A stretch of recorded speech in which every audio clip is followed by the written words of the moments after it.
Hi, welcome back guys. This is your friend, the Broccoli Fanfics. Back with amazing fanfiction. This is the series of What If Deku Had Eternal Incarnation Quirk. Now before starting, please give this video a like and subscribe to the channel if you want more videos like this. Now let's get into the fanfic. Izuku Midoriya was numb. The type of numbness that leaves noises drowned below rivers, vision clouded in fog, touch distant, as if his fingers were frozen. Numbness felt like a sort of violent sea, waves crashing into his mood and submerging him in almost suffocating silence. This feeling wasn't exactly new, especially to him, but it was weird for it to occur today. The disassociation he experienced was often a result of something, whether emotional or physical, but today it was simply there. His tent was below a bridge, one that passed over a small river in the more rural areas of Mizudafu. It was often quiet, with the occasional car or frequent biker. Only the gentle sounds of flowing water and cicadas in the grass could break the peace. The only other occupant of the underpass was Mr. Watanabe, a kind, elderly man who was able to make a bit of cash from neighborhood chores. That's how Izuku managed to stay fed after leaving home. The man was kind, much more than his parents, if he could be so generous as to call them that. They'd been in America for over 4 years now, having disowned their quirkless son at the meager age of the process had been swift and easy for the two elder Midoriyas, and Izuku was taken in by child services within a week. He'd run from his first foster home barely a month later and was both thankful and disappointed that no one had come to get him back. So here he was, numb in the early morning of a beautiful day, with a bottle of peach water and a half-eaten container of white rice from the Family Mart. He'd thank Watanabe when they both got back that evening. He went through the motions, eating, walking, sitting, and writing. School was always simple. Beyond the typical neglect and outright abuse many quirkless children faced in the school system, Izuku's actual education went relatively smoothly. He had one teacher, a kind woman by the name of Honda, who was thankfully in charge of organizing the students' grades and academic work. She had little influence over the sheer amount of discrimination Aldra Middle suffered with on student records, but she treated Izuku's grades fairly. That's truly all he could have hoped for. See, Izuku Midoriya was an intelligent boy, incredibly analytical and logical when it came to how he perceived the world. Though empathetic, the kid had issues understanding certain concepts and ideas when they contradicted basic facts and principles. Either way, he was smart, incredibly so, and despite his lack of tact in regular social settings, he was smart enough to keep his mouth shut around Katsuki Bakugo. He vaguely remembered the boy from their childhood, though the memories weren't very clear. Considering he was when he'd gotten his diagnosis, he'd been almost immediately pulled from elementary school and hadn't seen the blonde until well into junior high, when they were put in the same second-year class. Izuku hadn't recognized him at first, and it was plausible Bakugo hadn't either, but that signature sickly sweet smell was a dead give. It was one-sided acknowledgement for a week before their absolute bigot case of a homeroom professor announced his quirklessness aloud. Recognition came over Bakugo's features, and a target was placed snugly between Izuku's shoulder blades. The blonde wasn't ever overly hostile towards Izuku, at least not verbally. There were times he'd outright beat him assault, if we're being direct, though it was really odd. He never said a word, never jeered or spat at Izuku like the other lackeys he begrudgingly led around. He was always quiet when burning marks into the smaller boy, focused and violent. He'd stare at the mottled canvas of bubbling red flesh and peeling pale skin. He'd stare with an unwavering expression, his crimson-red eyes almost mirroring the mutilated body before him in its grotesque state. Today was no different, and Izuku was passively thankful to be so disassociated. The gods above could only know of the white-hot pain he'd be experiencing right now, blackened flesh on his shoulder, flaky and warped, pus oozing from the hand-shaped wound. Today shouldn't have been different. It really shouldn't have, but with a single whisper of death on Bakugo's tongue, the dynamic changed. Take a swan dive off the roof, do yourself a favor. It cut through the safety of the ocean waves, ripping him above the tide to crash into violent waves, salt water down his throat, and ice in his veins. It shook him to his core. Sure, he'd been suicide-baited before, but it hadn't been like this. The blonde had been so horribly earnest, so genuine in his statement that it was almost a command.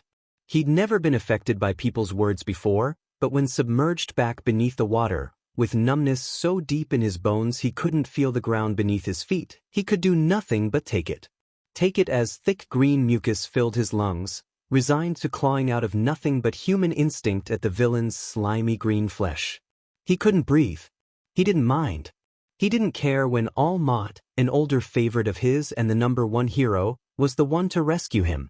He didn't feel anything when he was accidentally dragged by the leaping hero due to an unfortunate loop in his back that had caught on the pro's pants. He barely registered the question falling from his lips. Can I still save people without a quirk? Didn't process the crushing words. No, I don't see how. The words clouded over, whisked away by the waves, and gone with the man who'd disappeared from the roof. Izuku's brain kept many irrational decisions from even daring to fully form anything from impulsive actions to stupid thoughts. It's a shame that one man's words had such an impact, could sever the ties his logic had on his consciousness, on his decision-making. He stepped casually towards the edge, his bag still on his back and his feet firmly planted in his shoes. His throat burned from the likely toxic bacteria that had entered his system, his shoulder ached with the mottled mess of peeling inflamed skin, and his limbs were sore from the day's taxing strain. He stepped without hesitation, as if taking a simple stroll. There was no waver in his pace, no stop and go, nothing but a direct trajectory from the roof's center to falling swiftly down. He watched the building's tinted windows as he plummeted, smiled when he felt the ground near, and laughed moments before he collided with the pavement. His body cracked sickeningly with the impact, pain overflowing his senses until he could feel absolutely nothing. There was nothing. It was quiet, so dark, so absolutely nothing for the briefest of moments. It was so calming until he felt a thud in his chest. So fleeting when his index finger twitched. So hopeful until his eyes fluttered open. It took an embarrassingly long amount of time for Izuku to actually begin processing what the F just happened. He'd bolted up at a 90-degree angle a few minutes after his eyes opened to a starless night sky. He hadn't even noticed the time of day when he jumped or stepped off the roof. Observing his surroundings, he'd landed somewhere near a side street, off to the side of the main entrance of the building. It was a one-lane street with a thin sidewalk and many condemned buildings along the road. This area of town used to be central Mizudafu during the pre-Quirk era, and now that the city's center has moved to a much more modern cluster of buildings, the area here is largely considered abandoned. Crime was a popular activity, but it was thankfully rather quiet. After his surroundings, Izuku took note of a far more pressing matter. His blood was pooled beneath him, soaking uncomfortably into his uniform and already clotting beneath his hands. It was gross, absolutely vile, but interesting. He was intact, alive, with blood pumping healthily through his veins, despite the large sticky puddle of his own blood. That was just it though. His body was working in perfect health. Izuku was not healthy. His body was intact, but it wasn't ever this intact. Gone was the grotesque hand shape on his shoulder, vanished were starburst scars and deep wounds along his torso, free was he of muscle fatigue and lingering exhaustion. He was in mint condition. It was honestly fascinating. He quickly flung his bag off, grimacing at the blood-soaked bottom but navigating his notebook out of its safe pouch. He didn't really trust it not to get damaged, especially with how much he got flung around. Flipping it open to a blank page, he internally grieved the neatness of volume before he'd begun neatly organizing his analysis. Volumes 7 to 10 were a mess of word vomit and thought garbage. Unfortunately, analyzing what actually happened to him was an occasion that warranted rambling barf, and thus the death of Volume 13's spiff organization. He began to write with one simple sentence. Izuku Midoriya. Quirk. He sat for a moment, tapping his pencil against the page, before he was diving in. Is it immortality? No, that's silly because I very clearly ceased a heartbeat. Reincarnation? Most likely. Though self-regeneration is not out of the question, the heart can restart itself after all. It would explain why I have no wounds. Why it heals scars. But it shouldn't have manifested only now. So reincarnation. Does it have a limit? How many times could I die until it's permanent? Would a certain type of death cancel everything out and halt me from waking up? Would I ever gain scars? Do I heal now that my quirk is active? Or do I only regenerate after I've died? How long do I remain dead? What are the side effects? Is it only when I kill myself? No, that's illogical. Even though I chose to jump off the roof, the ground, impact, momentum and everything involved killed me. If I kill someone, could I bring them back? He paused. Yeah, that was a bit dark, wasn't it? He never really dwelled on being called creepy, weirdo, stalker, or freak. He'd heard them before, and if he were any less intelligent, he'd probably take it a lot worse. Unfortunately for his aggressors, he was smart enough to know how important analysis is in the hero community. It's valuable to civilians with all sorts of harmful quirks. How necessary it is when treating quirked patients. He knew analysis wasn't creepy, but that point was a bit grim. Would I have to be the one to end their life? Or could I resurrect any dead person? Does my quirk only affect me? How would that work? Stupid thought, I can't resurrect the dead. I likely can't heal others either. My injuries are healed though, so are my scars. How severe would an injury need to be to regenerate after death? Would it be any at all? Only when a certain qualifier is met. He once again took a pause. Was this a one-time thing? He murmured absently. And yeah, it was pretty impulsively stupid of him to do this, but he was anything if not a very curious boy. So, peeling himself off of the concrete, he gagged at the squelch of blood in his shoes. Pushing past the absolutely nauseating feeling of blood-soaked pants, he climbed the fire escape on the building's side, leaving a red trail behind that honestly blended with the bright red paint peeling from the metal. Once on the roof, he had even less hesitation, skipping off the roof with a tilt to dive headfirst onto the street again. Maybe the head would cause a different outcome, considering that was where the quirk factor was stored. You know, in the brain? He landed with a wet crunch, feeling that the familiar safety of the unfeeling void would overtake him once again. Maybe it was because he was anticipating seeing the sky again, or maybe the more he died, the easier it got. Maybe the regeneration of all his scars and wounds healing made the process take longer. Maybe the head injury was close enough to the quirk factor to activate it faster. Either way, his fingers gained feeling in what felt like a shorter amount of time than before, his heart hammering in his chest as he sat up. He smacked his lips, whipping blood that was dripping from his forehead and spitting out what had pooled in his mouth. His hair was matted with it, with clots in his bangs and dripping into his eyes. It was a bit gross actually, it was a lot gross. However, it did bring something into question. If his limb was cut off, would it reattach to his body, or would he grow a whole new one? Would he be able to regrow lost organs? That's a fascinating, if not unsettling, thought. Could he have someone remove all his organs for donation and simply come back with a new, perfectly healthy, well-functioning system? He whipped the blood from his hands on the front of his uniform shirt, which had stayed relatively undrenched, before scooping up his notebook. It was only a few minutes of note-taking when he heard frantic footsteps slapping at the ground. Snapping his head up, Izuku spotted a vaguely familiar silhouette. It took a few seconds for him to give a name to the shapes of flowing thin fabric and dark hair, but when the man, no, the hero, slid to his side, it clicked. Pro-hero Eraserhead? Izuku watched as Eraserhead visibly tensed at the mention of his hero name. Underground heroes weren't always away from the limelight, especially if they were sunset heroes. That was the unofficial term for underground heroes with a media presence. That included Miss Joke, Pop Step, Nightlight, and Edgeshot. Versus underground heroes like Eraserhead consisted of Kasujiriman, Whisper, Rocklock, and Boogie Boy. The later part of the list remained almost entirely out of the population's eyes, and many didn't have agencies either.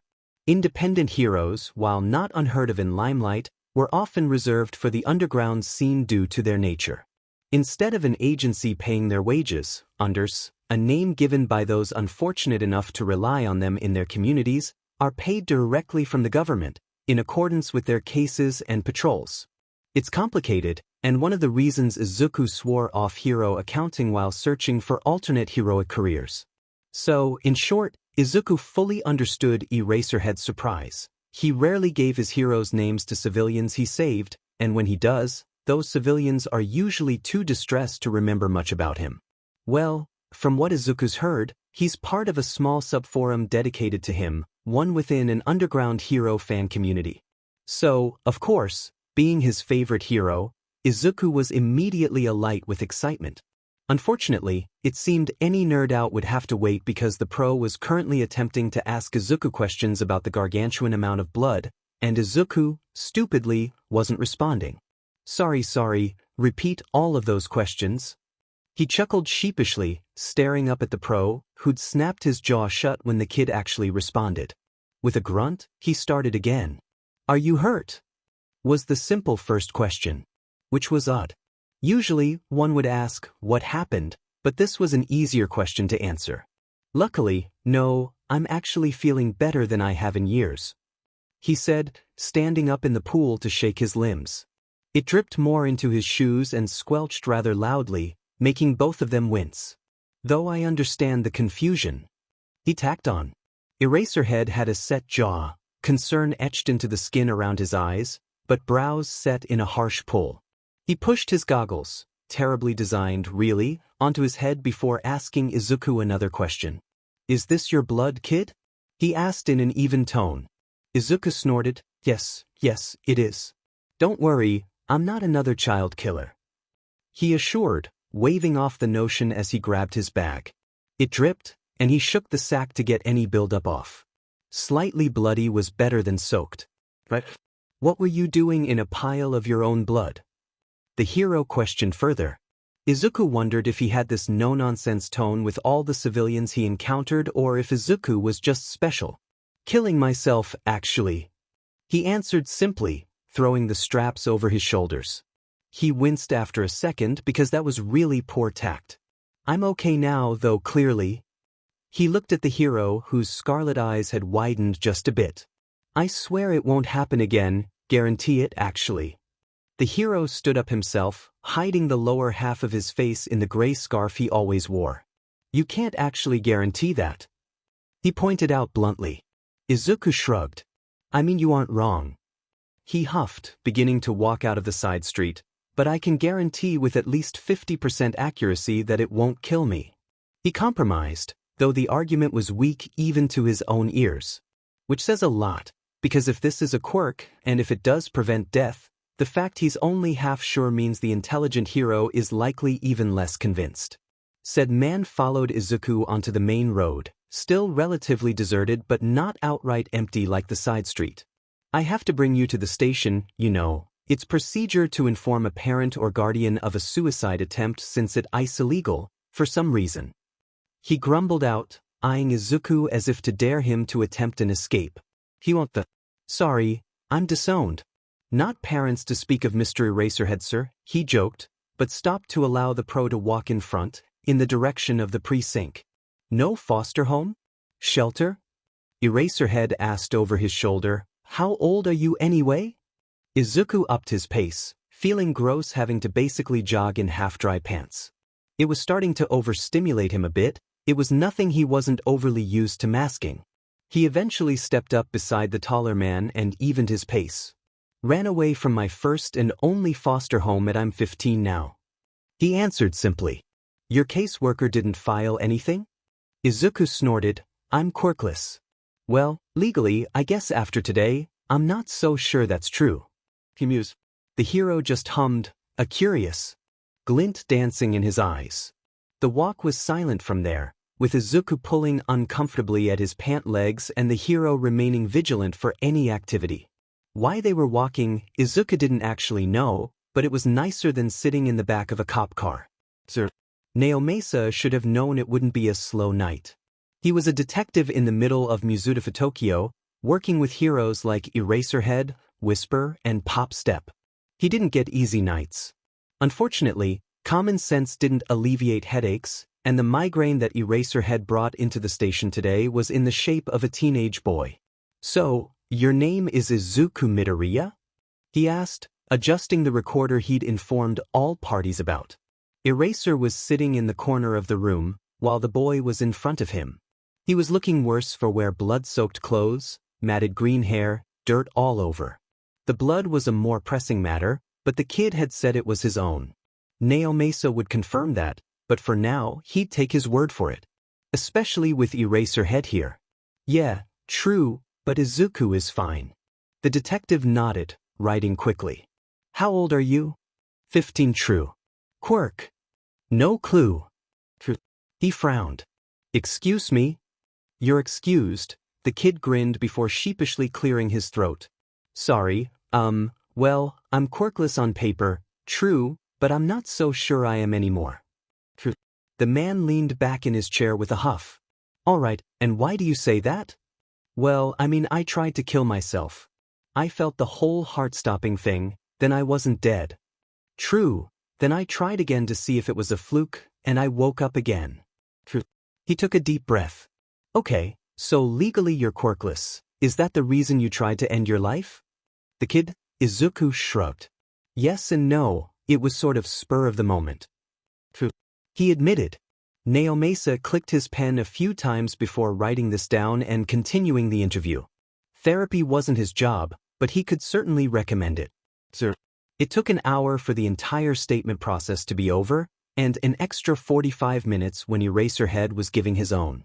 By the time he was led to a waiting room, Izuku was exhausted. It was nearly 2:30 a.m., and they still had to wait for the paperwork to go through. Then even more time when they figured out where to actually put him. Sorry, when dealing with kids, it takes way too long. Eraser grumbled, coming back from a vending machine to hand Izuku a bottle of water.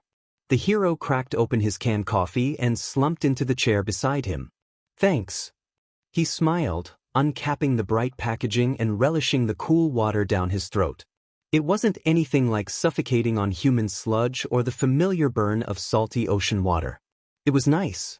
He eyes the space, all sterile walls and lights that were a bit too bright. There was a bit of color in the form of a short woman at the secretary desk. She had scarlet red hair, pale skin, and dark eyes, with antennae coming from her head. They bobbed along to the music she was humming, tapping away at a computer in a way that should have been irritating but was actually quite melodic. He wondered what the antennas were, even if there were only two possibilities. Whether they were her quirk themselves or a gene mutation. If it was the latter, he was curious what her quirk truly was. Considering she was rather sonically tuned, maybe a hearing-based quirk or voice. That's Hayami-san. Eraserhead grunted, snapping Izuku's eyes from the woman. He was staring. Which is kind of embarrassing. He tried to train out that habit ages ago. Oh, she seems chipper? Izuku answered a bit awkwardly. He wasn't really in the mood to talk, his fingers twitching. He had no information on her physically beside the antenna and was dying to spend time working. A bit too chipper. The pro retorted, eyeing Izuku from the corner of his eye. He took a breath. Listen, you might end up being placed temporarily under my guardianship. Izuku froze, hand tensing as his head whipped to the side. The hero looked impassive, but he was burying his lower face in the gray scarf. He seemed nervous. Izuku didn't know why, of all people, he should be the one bubbling with nerves. After all, Eraserhead was his favorite hero. Izuku had grown out of childish fanboying, instead developing a sort of fixation on heroes in a different way. The system fascinated him in all its flaws and necessities, from how hero agencies operated, to morality, to gear, and history. The entire hero system fascinated him, and Eraserhead was one of his favorites to spend time on. Even with little to no information about him, he knew Eraserhead was an incredibly efficient pro, with a really complex moral compass and a sort of apathetic compassion that was difficult to understand. It worked for Izuku. It was a direct sort of care that didn't involve unnecessary please entries or false empathy. He didn't try to connect with victims, sympathize with villains, or draw lines between what someone's reason was. He trusted his gut when reading situations and often spared people who deserved to be spared. Being told he'd likely be placed with him was causing his bones to practically vibrate, his chest tight as his face contorted in a really awkward smile. What was most exciting, however, do all underground heroes have emergency foster licenses, or are sunset pros like Miss Jokes exempt? His hands itched. His bag was in a locker right now, and that was his notebook. Eraserhead, to his credit, seemed to almost expect the question, despite his slightly narrowed brows. Miss Joke has an emergency license, but I'm pretty sure Crawler, Nightlight, and Pop Step declined. He shifted in his seat. To answer, it's not mandatory, but most accept the offer to have it, even with the checks and home visits. He said this, referring to the CPS strict guidelines when it comes to the parent side of the foster system. It seemed even tighter with pro heroes. Izuku nodded. Huh, so unlike Limelight heroes, they do get an official offer, he hummed. Since most Limelight heroes are outright barred from foster work, it's harder for those heroes to adopt, especially in the top 5, let alone pass the parental side of the foster system. I do wish the kids were monitored as closely. They get treated pretty badly half the time, but I understand. If the parents had misqualifications, that's on the CPS, but if the kid's a problem, that's easier to cover up. You know, I think it's a fascinating thing that most underground heroes are required to have those licenses. Sure, heroes in general can have temporary guardianship, but that's a 24-hour thing for rescue victims or hostage situations. Underground pros deal with things like quirk trafficking, domestic issues, and cult activity. It's only logical to have that necessity in place. His thoughts were cut off when a small hand waved at a safe, non-semiling distance from his face. Hayami-san was in front of him, handing him his bag as she held a thin stack of paperwork. Finally with us, mister? She smiled gently, letting him take the now dry bag before handing Eraser the small stack of papers. The hero immediately began to sign, and Izuku was preoccupied with pushing on the underside of his bag, feeling the dry blood crunch and warp his bag. Ew, he said instead of responding, pulling a giggle from the woman. Yeah, it's pretty damaged. I made sure nothing was too destroyed on the inside after my friends conducted a quick search. Your analysis is really well written. You could go pro. She praised happily, rocking on her heels. Izuku looked at her, a bit confused since that was a really weird sentence, but it was then that he spotted a centipede on her shoulder. He then saw a few ladybugs in her hair, a stink bug on the collar of her button-down, and a moth on the cuff of her sleeve. Bugs. He muttered, patting blindly at his zipper for volume 0. He was sent off with Eraserhead about 25 minutes later. It likely would have been quicker, but Hayami-san indulged his curiosity and answered his question. Her quirk was called entokinesis, and it boiled down to bug control. Beyond simple communication, she could also mentally connect her brain to theirs, being able to see through their eyes and experience things through them. She had emotional connections with them, and her antenna allowed her to properly navigate her surroundings when she was too connected to an insect friend. According to her, Eraserhead's partner really disliked her quirk. Said partner was apparently already in the apartment, along with, apparently, their child. Izuku was dying to write that down. Eraserhead was not only married but had an actual child. Speaking of partners, present Mike. Eraserhead's apartment was actually really nice. The style was shockingly maximalist, with overgrown houseplants, hanging decor, and warm lighting. Yellows, greens, browns, and oranges in various muted to vibrant shades, wood floors, and old furniture. And finally, there in the center was the voice hero present Mike. It wasn't entirely shocking, at least not fully.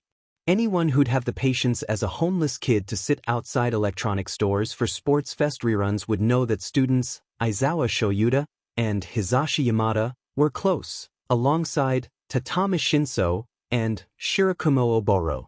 The latter two had an interesting history themselves, and while Shirakumo was a tragedy, Tatami Shinso grew up to be the underground hero whisper. While the first two just so happened to be the adults he was standing with right now. Married present Mike? He asked Eraserhead excitedly, rocking on his heels. This was fascinating information, and he was a bit jittery that two really good heroes were still close after school and married at that. That he certainly did, little listener, practically begged me for years. The voice hero swooned, dipping his body to drape gangly limbs over his spouse, who grumbled back. You proposed to me. Izuku stood awkwardly, watching his idols dance around each other, literally like a married couple. He laughed self-consciously, towing off his shoes and grimacing with an audible gurgle as the dried blood flaked off his socks. This snapped the other two to attention, and Izuku was whisked off by a blonde-haired hippie for a change of clothes, a shower, and a laundry run to clean his backpack after taking his necessities out. The shower was fang delightful. He was given access to any of the many colorful products, and there was no limit to his warm water use. He has a fresh, warm towel to bundle in afterwards, a comfy set of gray sweatpants, and a yellow sweatshirt. He was directed to their spare room, a quaint space with the same maximalist hippie vibe as the main house. He laid his things, which they just tossed around haphazardly, neatly on the dresser and left his notebook under the bed. Checking the space for anything dangerous or worrisome, he eventually felt satisfied and left for the living room. There they are. Present Mike cheered, whisking Izuku to the sofa and practically moving a warm mug of cocoa into his hands. How was the wash-up, little listener? Izuku smiled, swinging his legs a bit. It was nice, much better than the bathhouses. Eraserhead grumbled in agreement, flopping into a mustard-yellow love seat by the fireplace. How they had a fireplace in an apartment complex made very little sense, but he supposed this was a pretty big apartment. It likely cost a fortune. So, the man began, shuffling as his spouse snuggled into his side, also holding a cup of cocoa. My name is Aizawa Shoyuda. You can call me what you'd like, and of course I assume you know Mike as Yamada Hizashi. The other spoke up then. I'll let you know now, little listener, I use he/him pronouns, but I identify as a non-binary man. Do you know what that means? He wondered, not unkindly. Izuku nodded. I use he/him. Too. What about, Mr. Eraserhead? He asked, still unsure if he should just call his hero by name. The man in question, apparently also he/him, insisted on being called Mr. Aizawa since his students called him that anyway. Our kiddo uses they/them, but they're currently fast asleep, so you'll meet them tomorrow morning. Hopefully after you've gotten a good night's rest. Mr. Mike explained, and Izuku nodded. He'd gone through the house rules with the two heroes and was pleasantly surprised with how easy they were to both follow and grasp. The majority were a given. Basically, don't damage the apartment, keep tidy, do your chores, if given any, etc. Then there were the more hero-specific rules. Don't invite anyone over without clearing it with both adults. Don't let anyone into or out of the house after 1 a.m. or before 6 a.m.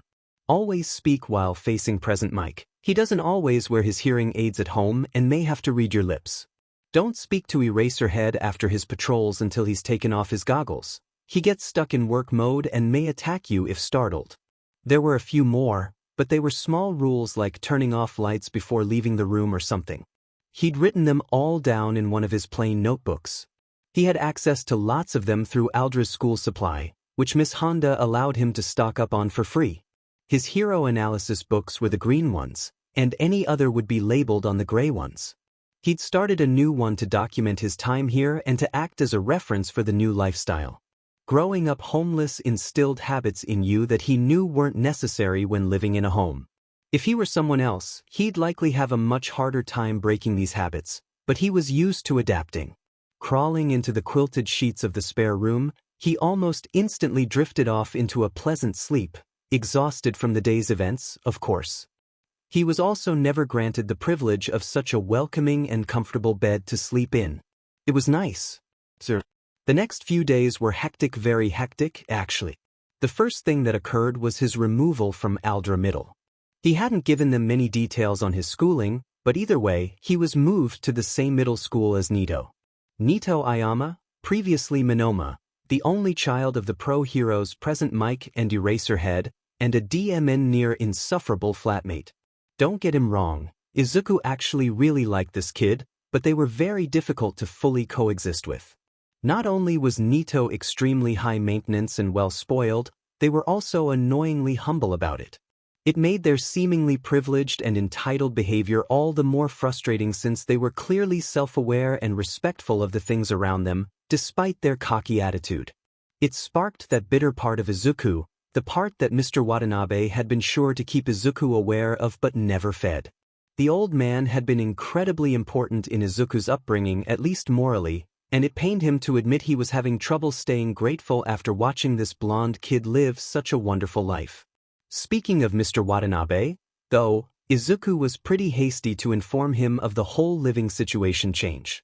The man had wept with Izuku, glad he was off the streets and in a safe place for the time being. With a promise to visit, they went their separate ways, Izuku to school and Watanabe to work. Now, a month later, Izuku was sitting in his third PRD, mind wandering into the literal ABIs as he lay face first on his desk. Mr. Aizawa and Yamada had casually brought up the possibility of legally adopting him that morning. So very casually, just over a cup of tea and some heavily buttered toast. Somehow the topic was dodged like an Olympic medal was on the line, and Neito dragged Izuku's dazed but to class stumbling and sputtering. Earth to Zuku? The familiar drawl of his desk mate tickled his ears. He lay for a few more minutes before he felt his shoulders shake. Lifting his head, he was face to face with dark, insect eyes mere inches from his face, curtained by rosy red hair and brows drawn into a frown. Whatever is the matter, Izuku? Hayami Ichigo pressed worriedly. She had a firefly quirk and had a backless chair to accommodate the stiff elytron, or wing case, that covered her wings. She'd spun around to face them, glancing between Izuku and her brother. Are you sick? His desk mate and Hayami's brother wondered. Shinso Hitoshi, a tall, gangly boy with a brainwashing quirk and tired silver eyes. He sighed, letting a smile grace his features. I mean, I'm all right in general. Just thinking. He assured. The siblings shared a look as they often did, before changing the subject seamlessly. He appreciated the way they interacted with him. Shinso was incredibly direct and very blunt, even if he was prone to dramatic sarcasm. Hayami was similar in her directness, but she was soft-spoken and gentle, polite in her speech, even when everyone, including her parents, encouraged her to speak familiarly with them. Shinso said it was her preference but didn't explain why. So when Mimi finally took the time to buy herself a new jacket, her previous one was terribly damaged. There was a hole straight through the arm, I fear. Hayami sighed wistfully, finishing a story Izuku didn't quite catch. Mimi, or Hatsume, was in the class next door to them. She was an incredibly talented inventor and was lucky enough to have access to the resources to make high-quality items thanks to her father. He was Hatsum Natsu, a brilliant inventor who'd worked on support items for heroes like Endeavor all the way to teams like the Wild Wild Pussycats. He'd never properly had a conversation with her beyond a few isolated discussions about the sciences, but he knew she was Hayami's childhood friend. She was also close with Shinso, and the three walked home together often. As Izuku grew closer to the siblings, he hoped to start actually befriending Hatsum. She was incredibly intelligent, and she had a fascinating mind. I don't think he's all there, Ichigo. Shinso mused, tapping the desk in front of Izuku, who just blinked up. He went to apologize again, but Neito's voice cut through the buzz of the class noise. Izuku! They yelled. Which was unnecessary, it was free study, everyone was pretty calm, just talking amongst themselves, but it got the point across, so Izuku got up. Following them into the hall, he didn't have to ask before the blondes started talking. Listen, I'm sorry they dropped that on you so early. They said, looking down at the pastel blue and yellow of their nails. They had little white cloud widgets on them, which matched this week's weather-themed hair clips and casual wear. Neito was extremely into Yum kawaii and decora fashion, often modeled for multiple magazines, and did a few brand deals on their social media. This week's theme, again, was weather. Last week was fast food. They like themes. Izuku actually caught on to what they'd said a few seconds later. Why are you apologizing? Nothing negative that occurred was your fault. There's nothing to be sorry for. He said, a bit of confusion seeping into his tone. He found apologizing for things you had no say in was illogical. Neito seemed to disagree and also felt the need to clarify. I knew they were going to offer it this morning. I'm just sorry I didn't warn you. I feel sorry you got so shocked. They explained directly. Neito was incredibly skilled when it came to handling Izuku's less-than-stellar social skills. It was honestly impressive how quick and patient they were when explaining the reasons people do illogical things.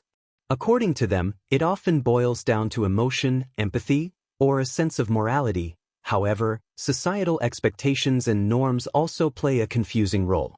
They watched each other for a moment, comfortable in the silence, as Izuku thought.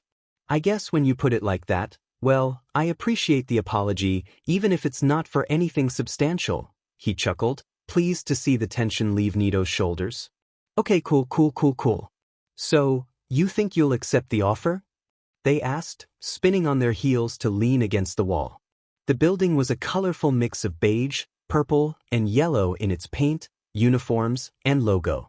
A school that had many hero children attending, as well as a large number of students with quirks dangerous enough for extracurricular quirk counseling, a medical field that didn't get nearly enough credit.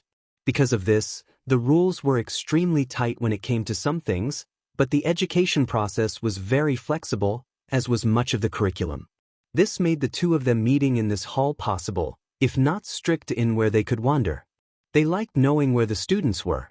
So they stood by the door of Izuku's class for simplicity. I don't know. He answered simply, gazing out the windows, the sky speckled with clouds. I think I'll accept, but I don't know why it was offered to begin with. He admitted, and Neito chuckled. I thought the same. I'm sure you'll get there eventually. They mused, drumming their acrylics against the wall. The silence dragged on, and unlike the usual uncomfortable tension Izuku feels around the blonde, this silence was nice. He was warming up to Neito and the whole Ayama household as a whole. If they wanted him, he'd be a bit reluctant to refuse. Being wanted wasn't a feeling he'd shut out. It took the group an embarrassingly long time to stop the tears, and even longer to get everyone fully settled. Clearing the table was something Izuku did even after being diagnosed, though falsely, he reminded himself sadly, it was simple and routine, and something anyone could do. Plus, he could help his parents. Lot of good that did him then. Yamada insisted Izuku let him, but if he was one thing, it was intelligent and stubborn, which may be great traits for a lawyer, but I'm gonna be a hero. Once plates were put away and the table whipped down, Yamada slipped into the pair's bedroom, presumably to change into his hero costume. The man in question had adamantly forbidden Izuku from going to school today. You need some well-deserved rest, he explained, calling the school to inform them of Izuku's absence. If the pros had anything to say on the principal's response, they didn't show it. Izuku was somewhat grateful. He didn't want to have the conversation about his quirkist education, not yet at least. Izuku wanted to ask Aizawa why he hadn't also gone to get ready, but the pro answered for him. I don't have a homeroom to teach this year, he explained, sitting down on the plush gray sofa, laptop booting up, expelled the lot. They didn't show any potential, only cared about quirks and themselves. Realized this in a team exercise, where everyone gunned for themselves, he trailed, Izuku sitting next to him and wringing his hands together. He wanted to keep talking to Aizawa, learn about him. It's not every day you get to sit next to and talk to your favorite hero. Shaking his head, Izuku turned back to the pro. What was the exercise? He asked. Aizawa huffed to himself, suspiciously sounding like a laugh as if he found the children's stupidity amusing. He probably did. It was a kind of secure the blank test. There were 3 devices and 6 teams. Half had the role of villains, the other heroes, which is a common hero course setup I might add. The heroes needed to detain it, villains needed to steal it. Point is, both sides had the same goal. They needed to secure 1 device per team and make sure the opposing villain or heroes didn't get it. Sounds simple enough, Izuku said slowly, expecting it ended as anything but. It was simple. But instead of using teamwork to get the gems and fight off the other 3 teams, every single student just went in wanted to grab it for themselves. Now if it were their team strategy that's fine, but they started fighting amongst themselves, wanting to solo the activity completely. Eraser scoffed, slamming particularly hard on the enter key, causing Izuku to jump before he let an amused snort escape. That earned Izuku a glare, but it quickly melted to an equally amused expression. Safe to say I would not be teaching them after that. Aizawa finished, and all Izuku could do was laugh. What a bunch of egotistical losers. Did they get kicked out? He asked after a few breaths, and Aizawa gave his head a short shake. Different homeroom teacher was assigned, but their record was permanently set with a UA expulsion mark, he explained, Izuku nodding along. Makes sense. They both quieted down after a bit, only stirring to wave Yamada goodbye, the blonde stealing a quick kiss before trotting out the door. A single click had the apartment quiet once again. Little sounds of the bustling city and happy birds filled the silence through the open window. Izuku relaxed into the couch, expecting to drift into a quick nap when he felt a soft mass against his arm. He flinched violently, whipping his head around to face. "Kitty!" he exclaimed, eyes sparkling as the cat climbed into his lap. Without looking up from his laptop, Aizawa hummed, "His name's Duncan, but we call him Dusty, 'cause he looks like a little dust clump." Leaving Izuku to fall in love with the beauty, picking him up with a bright smile. "I would commit heinous accounts of federal crimes for him," he whispered, barely loud enough to hear, but earning an involuntary bark of laughter to erupt from the hero next to him. Izuku turned over in time to see an embarrassed flush hidden behind Aizawa's capture weapon, chuckling a bit himself. The comfortable silence continued, Izuku enjoying Dusty's company as he rested. He wanted to do some analysis, eager to jot up ideas surrounding his quirk. Sure, he'd thought about costumes, fighting styles, names, but now he had something to base it off of, a lead if you will. So before he could overthink, he slowly stood up, waiting to make sure Dusty was secure before sighing. He let Aizawa know he'd be heading to the room, almost tearing up when the pro corrected it to your room, and quickly circled the couch to slip inside. He left the door slightly ajar, in case Duncan wanted to leave, and took out his notebook, sitting at the small desk and booting up the laptop Yamada let him borrow. Apparently, he didn't need to bring it to UA, and made sure Izuku knew how to use it. After successfully opening the apps, he navigated to the search engine and began researching, multiple tabs open for what he'd need. He already knew what he would name his quirk, his hypothesis on the quirk's nature pushing his original label of eternal reincarnation to the top spot. But he paused. He technically didn't know it was eternal, it could have a limit or a buffer system. He tapped his fat gum pen against his chin, pondering a similar alternative. Unknown reincarnation? No, that sounded bad and was far too on the nose. Just reincarnation? Could work, but it was a bit too simple for Izuku's taste. After a long moment, Izuku came to a decision. He would name it Eternal Reincarnation, for two reasons only. One, it throws people off, and allows him a bit of deception in his general overpoweredness. Secondly, though he wouldn't dare admit it, he hoped the name would force manifest his quirk to cooperate that way. The thought of an unknown limit was unnerving, and though superstition was illogical scientifically, he wouldn't be where he is today if he weren't at least a bit spiritual. So he kept it, jotting down his choice and moving on to the rest.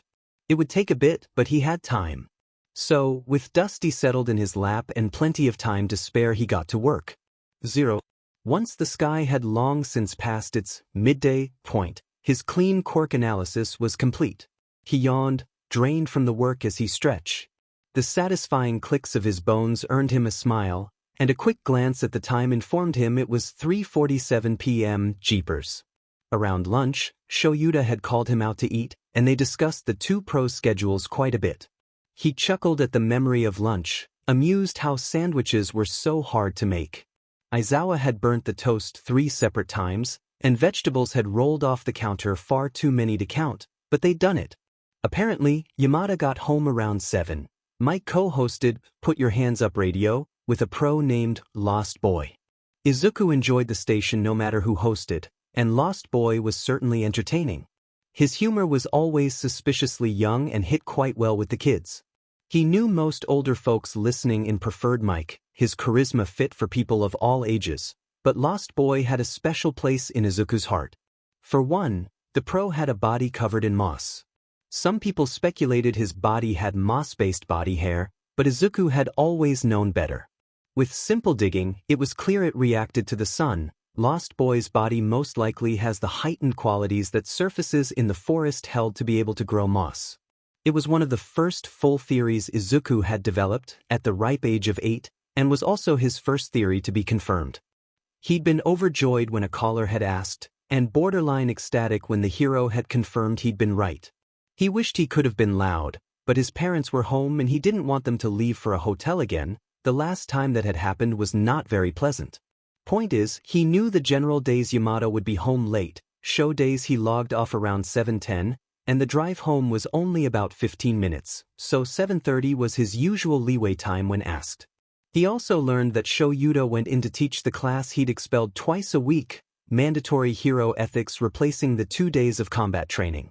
It was a humorous situation, but thankfully those 2 days were strictly Tuesdays and Wednesdays. Izuku was thankful it was Thursday today. He'd only need to go to school one more time before he had the weekend to relax. Petting a now sleeping Dusty, Izuku couldn't help his eyes glossing over, a soft, gentle smile setting on his lips. Even though he'd practically had his entire world flipped like a glass vase and shattered, through some miracle, it was getting put back together. An old art form came to mind, one of gold seals and broken pottery. The thought of fixing something broken and making it into something wonderfully new. He didn't believe he'd ever be fixed, but he hoped no one would give up their efforts to try. Not too quickly at least. House reference stuff. Izuku's room replaces the storage area, smiley face. Also Izuku's room design and fashion sense and stuff will also come later. Dinner was surprisingly uneventful, and the evening mellowed out the same. Aizawa had run him a bath, one he profusely thanked him for, and Yamada had even taken it upon himself to mend his uniform a bit, something he was once again adamantly grateful for. Yet settling into his bed, gosh that's still so odd, he couldn't help but be upset. Anxiety and dread filled the crack between his bones, and justifiable exhaustion seemed to make its way over his body. He wanted to sleep, he did, but he was too tired to sleep. He wanted to laugh at himself at the thought, too tired to sleep, probably the most illogical thing Izuku had ever conjured up, but he was. He was grateful for his situation, happy he had a place he had, unnaturally, begun to already call home. Yet he was so tired. Nothing had really changed in an overarching sense. He knew he was fine, knew he was going to be a hero, knew he'd make it, but nothing had outwardly been affected. To everyone else, he was still quirkless, useless, unevolved, and oh so very weak. He had never believed these things, but one little event on a secluded roof at 2 in the morning wasn't going to change anyone's minds. Only those who were there could have reason to believe in him. All in all, discovering his quirk wouldn't change anything at all, and it hurt. He was finally excited, realizing his goals were so much easier to achieve, and yet no one would see it that way. Maybe he had issues with validation. Maybe he thought being so open would get him better results. Maybe getting a dramatic reaction from others was his own way of validating horrible situations he could no longer connect to. You can't really blame him, can you? He didn't like how much he relied on this coping method. He certainly didn't like how it didn't protect him from people like Katsuki. Yet he couldn't help it. He'd put himself back together so many times, trying hard to seem okay, to not seem weak or useless. Yet he still wanted someone to help. All this effort into seeming fine, only to realize people won't try and fix something that looks perfectly fine. People are selfish and lazy, giving themselves as many reasons as they could to not find faults, to not be required to put in the effort, to fix, to work. People were selfish, but so was he. As he felt himself drift off, Izuku couldn't be bothered to wipe the warm liquid caught along the sides of his face and his neck, because tomorrow he didn't know how he'd handle the day. Didn't want to know what he'd say, what he'd admit, how he'd explain anything that might happen to the pros who took him home. He knew he couldn't hide anything, knew his mind wouldn't let him. He knew it'd slip, that he'd immediately tell the heroes everything. The bullying, the discrimination, the pain. Most of all, he felt sick knowing he'd feel happy at the negative reaction he'd get from Aizawa and Yamada. He hated the thought. Hated himself. Hated how through the guilt of enjoying people's reactions, he still wanted someone to tell him he was perfect. Hold him and justify his misery, tell him what he's been through is horrible, that how he's treated is disgusting, that he had the right to be upset. He hated above all else, that even now, he depended on someone else's acceptance. Clawed at it. Craved it. Forced everything aside to get it. Sleeping should be a relief, but as he finally shuts his eyes, he could only feel empty, the same as the dreamless sleep he always got at night. Sir. Izuku was relieved with how smooth morning seemed to go. Yamada had fixed them up a simple breakfast, rice and miso soup, apparently they were out of meats, and even gave him enough time for a quick shower. Aizawa told him Yamada would be driving him to school, and after he thanked the two, he secretly let himself relax. He knew the two lived much further away from Aldera than the bridge. Speaking of Aldera, he hadn't even realized they were nearing the school until Yamada shook him out of his thoughts. What time does school end? He questioned in a tone that suggested he'd had to repeat himself. Izuku grimaced for not paying attention. 3:15. He answered, maneuvering his bag in the seat to allow an easier transition to his back. Yamada hummed, "Sho will probably have to pick you up, sorry in advance," the blonde said, a noticeable shiver running through his body. Should I be afraid?" he asked, and Yamada only gave him a look that could only mean, run while you can. As the pro pulled up the entrance, the two stared at one another before they cracked, a string of unfiltered giggles filling the vehicle. "All right, kiddo, wait for Sho right here after school. If he doesn't see you, I can't guarantee he won't waltz in to grab you himself," Yamada said as he climbed out, but Izuku didn't doubt the truth behind his laughter. "Will do," he chirped, saluting the pro before shutting the door. With a final wave, the hero was gone, and Izuku's face expertly morphed into the expressionless slate he'd grown accustomed to. He really hoped he wouldn't draw attention to himself today. He had a pretty nasty scar that dragged from his neck up to his cheekbones, and now that seemingly permanent injury was just gone. Ever the observant, Izuku quickly spotted where Katsuki and his SCK-ups were gathered. Listening closely, he tried to draw as little attention to himself as he could. "It was so boring when both you and Deku were gone yesterday," Izuku caught someone say. "Katsuki had missed school?" "Yeah, but it was super cool how you fought against that sludge villain." Another shout. The same one Izuku had been targeted by. All Might had caught him though. Hadn't he? The explosive blonde scoffed. "I didn't need to even go to the hospital, only weaklings need to. I just went 'cause my mom told me to, and heroes don't make their moms worried." He bragged, and while that was true, it was amusing to see Katsuki so confident after an attack like that. If Izuku hadn't regenerated, he didn't doubt he'd have some lingering issues in his lungs. Thankfully, it seemed they caught whatever Katsuki had also got from the attack. Izuku could only assume it was some sort of organ suction. Having bits of human slime in your system is probably the opposite of healthy. When Katsuki made eye contact with him, he glared, as usual, but it seemed less violent? Izuku wouldn't put money on that at all, but the blonde seemed almost pensive, thoughtful. Confused? He shook his head, took a breath, and walked through the yard. Only a few hours. He would survive. Probably. No. Probably not. He was wrong. So very wrong. He would not survive. This was the day he died. He wouldn't be able to come back. Goodbye, world. Hey, are you even listening, you dim nerd?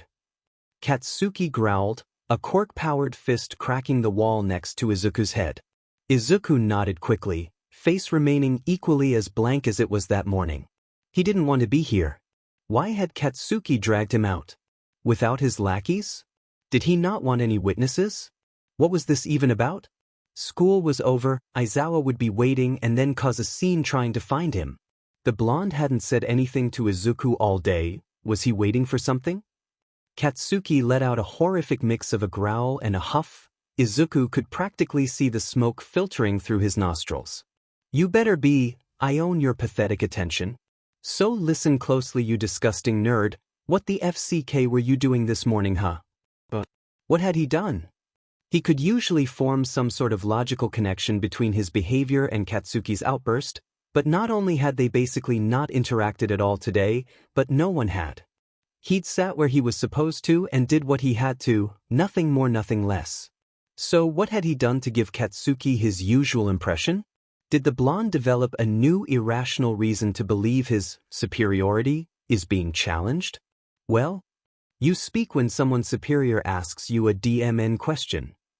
He shouted, palms heating far too close to his head for Izuku's liking. "I don't know what I was doing, Kachan," he said, voice sweet as ever but as dull as his expressions had become. You making a fool out of me? Think you're better? That I wouldn't notice your fancy new car? And who was the person driving? Auntie Inko finally gets a charity offer for her FCK up of a son? That how you could afford him? You're too much of a burden to deserve good shit like that. It all makes sense. Of course, Katsuki would act this way. Izuku wished he could say, but now he was just even more confused. Wait, Charity my mom? What are you dash? Another boom. Since you're too much of a useless more Nick bug, I'll spell it out for your pathetic ass. Where the FCK did you get a car? How what? Izuku glanced down at his scarless skin, mended uniform, clean hair. Was Katsuki blind? He might as well be considering his quirk could have caused Izuku issues with his eyesight, though he couldn't tell you what, he just knew something was wrong. So it was a logical assumption, but come on. Out of everything to notice, it was a class-related change. What a DCK. Kachan, that's what you noticed today? He scoffed despite knowing he'd regret it, but overall too out of it to care. Of course Katsuki would pay attention to something material rather than the living person in front of him. Katsuki scowled so violently Izuku would almost worry his face would get stuck. The blonde reared his hands, palms burning red. The HLL'd you just say? Looking down on me, you quirkless waste of space? How dare you even think of speaking to your god that way? There's nothing else to notice on someone who's nothing. Izuku braced for impact, eyes squeezed shut and mind shut off. He didn't want to feel the searing burn, didn't want to hear the hurtful words, didn't want to feel the ache in his heart at what he heard.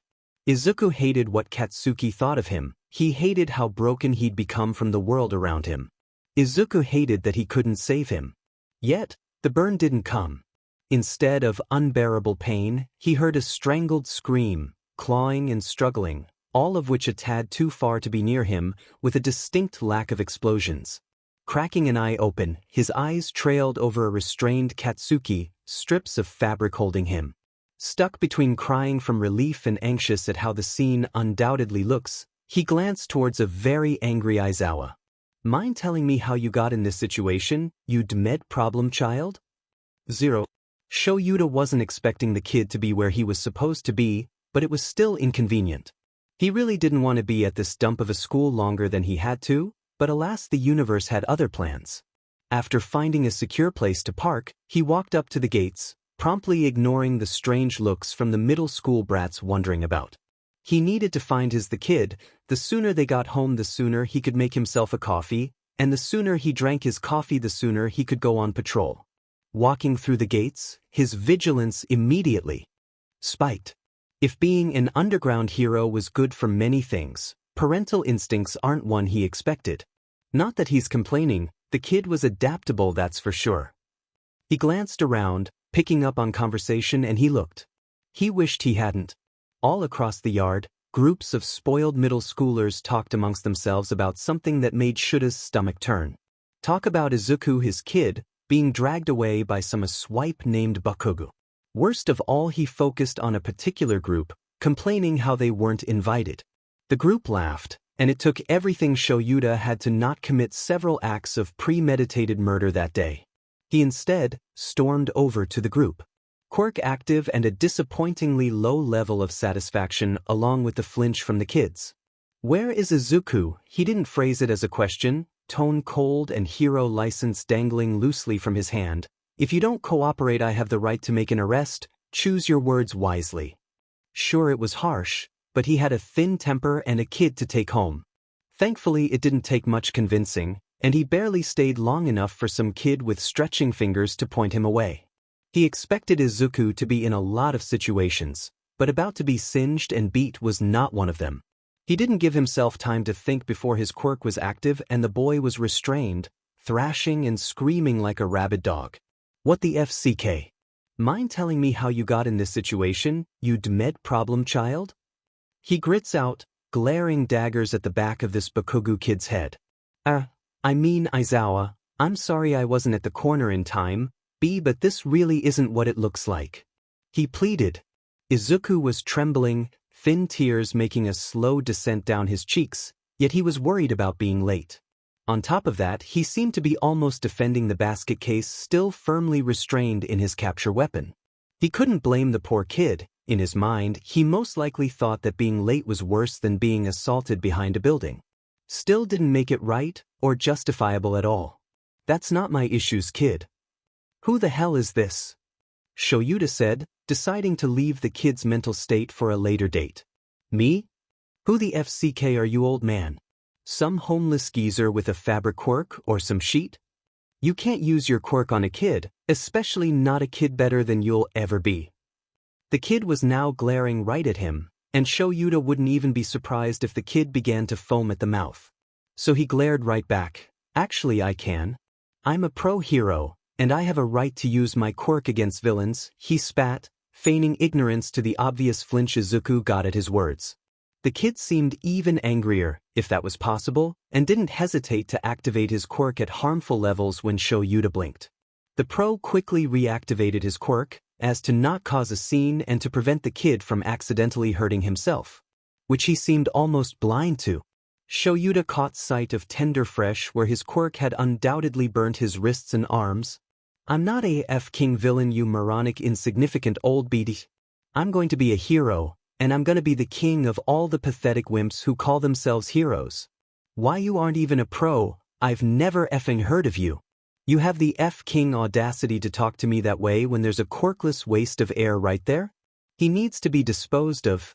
The kid seemed to be working himself up to something detrimental. His breathing speed fluctuated at concerning levels, and he seemed to be almost choking on his own throat. Tears began to evaporate from his eyes, body temperature likely rising due to his quirk. Shoyuta needed to stop this and fast. I'm an underground hero. It's my job to not be known by insignificant brats like you. Unlicensed quirk use and a fair number of assault charges, and likely permanent blacklisting from any hero school if Izuku asked. Shoyuta spat, choosing to ignore the blatantly horrible comment towards Izuku. He couldn't guarantee self-restraint, and society was generally discriminatory towards the quirkless, even if Izuku wasn't, so he couldn't lash out at a child. The look of horror and practically statue-see freeze of the kid was worth the bluntness if equally calming his breathing a bit. Why you can't do that? You're F-King lying. Actually Katsuki, he's not. The blonde kid, Katsuki, turned to Izuku. He seemed put off by the name for a sec before he exploded both literally and metaphorically, skin smoking with a foul stench and body trembling with a mixture of concerning emotion. What the FCK would a nobody like you know, Deku? You know nothing, you're worthless, useless beneath me. Disgusting. He spat, voice trembling and wet, saliva dripping from his panicked snarl. I know more than you do, Katsuki. The kid froze. Shoyuta could only assume he wasn't expecting talk back. Had Izuku just laid down for this? This monster in the past? I also know that he's in complete right to beat you up right now, and you could even get fined or house arrest. Or something like that. Izuku said, tears and fear replaced with red-rimmed eyes and a quivering lip. As for Kachun, well, he looked like he was 4 seconds from losing any hint of sanity remaining. What the hell? I'm supposed to be in charge. I'm better, I'm gonna be a god. Everyone says I'm the best. I'm supposed to put weaklings like you in your place. I'm allowed. Told me I was in charge. You can't hurt me, I'm the best. I'm better, I'm supposed to hurt you. I'm your ruler, your king, he chalked. Scratch that. Bakugo was having something Shoyuta would call a manic break. Though he wouldn't specify, he wasn't a therapist. Within a couple of seconds, it seemed this kid had lost it, tears and snot mixing down his face, drool dripping from panicked shouts and violent thrashing. His pupils seemed to dilate unnaturally, and a crazed combination of chalked screaming and deep growling seemed to painful claw at his throat. Holy shit. What the FCK did they tell this poor kid? Aizawa turned to a shaking Izuku, equally as terrified as the kid he was watching. Izuku! Shoyuta shouted, the boy's head snapping towards his own. A quick glance confirmed the blonde hadn't even heard. He seemed to be breaking even further. What started as being confused rambling devolved into structured praises towards himself, recited as prayers. Which was, wow, that was unhealthy. I'm going to need you to call Tsukauchi with my phone, it's in my back pocket. Now. He shouted out the order, and Izuku, face set horror watching the blonde, noticeably swallowed as he nodded. Approaching the bro and shakily dialing the contact. He then addressed Bakugo, "You aren't the best hero, and if you keep acting this way I doubt you ever will be," he said calmly. He needs the kid to understand, to hear, no matter how direct. With that, it didn't take long for this Katsuki kid to heave, vomiting everywhere as he screamed. His throat sounded painfully sore as he seemed to lose grasp on reality. What the hell was going on? Who caused this kid something like this? Thankfully Tsukauchi arrived sooner rather than later, paramedics and a couple of officers in tow. Hayami-san had apparently joined them, and she quickly directed a pair of beetles, he assumed, to unclip Quirk suppressant cuffs, and she delicately clipped them onto the now unconscious Katsuki. She seemed to send a strange bug Shoyuta had never seen to bite the kid's neck, instantly sedating him. Izuku protested, saying that weren't necessary, to treat him gently, but Shoyuta calmly explained. Not only were they there to keep those watching him safe, but they were equally meant to hinder any chance at him hurting himself. When Izuku, regrettably, complied, they followed Tsukauchi to their own car. Izuku wasn't required to go in for presumable questioning, but Shoyuta was, so he was still responsible for driving him back. As they walked, Shoyuta couldn't help but scowl. Someone, or multiple people, had practically brainwashed this kid into what could only be described as a self-destructive god complex. He felt so superior but cracked when that was put at risk. He couldn't handle even the implication he wasn't what he thought, and it was horrifying. He was still partially responsible, choosing his actions, but not nearly to the point Shoyuta had expected when he'd arrived at the school. He'd assumed the kid was a grade A bully, but now he was just a victim. Someone who needed to be saved from himself. Someone broke by society, just in a different way than Izuku. One kid suffered society's abuse, the other was dragged in, kicking and screaming, as an abuser, neither of their choice, both out of their control. They were stretched and ripped and torn so far, and Shoyuta didn't know what to do. He loathed people for their blatantly harmful biases, but there was almost nothing he could do. That wasn't going to change, but he hoped he wouldn't have to. Because just maybe, if he could pull these kids from the pit of horror and despair the world condemned them to, maybe they could do what he can't. He hoped, from the bottom of his tired, withering heart, that with a bit of hope, they could save what he failed to. That they could be true heroes. Before anything, however, they were the victims, they were broken. So, Shoyuta was going to save them. He was a hero after all. In short, Izuku was in shock. He had never dreamed of seeing Katsuki in such a state. It was painful. He looked so incredibly broken, more so than Izuku had ever been himself. It scared him to see someone who claimed to be so strong, down at their lowest. Someone he'd known and, regrettably, cared about. Izuku wasn't blind to the blonde's mental state, and far from simply aware of his own. He knew it was incredibly illogical to deny something as harmful and blaring as mental health, especially his own. He knew he had heavy repercussions from his childhood, the streets, school, everything. He wasn't an idiot. All in all, recognizing he wasn't okay was already putting him in a much better place, knowing when he needed to step back or ask for help. Katsuki didn't have that privilege. Izuku wanted his friend back, but didn't know if that was even possible anymore. 0. Leaving the kid at home was hard. Hisashi was there, of course, but it still wasn't pleasant to leave. Izuku was completely out of it, and it was a challenge for Shoyuta to just go while the kid clung onto Zashi like a lifeline. They were huddled under a pile of blankets, and the one family member with constant exhaustion was of course the one to go into question an unstable minor. Because of course. Tsukauchi was already parked outside. His driving was only accepted because Izuku was too out of it to notice the Mario Kart levels of driving.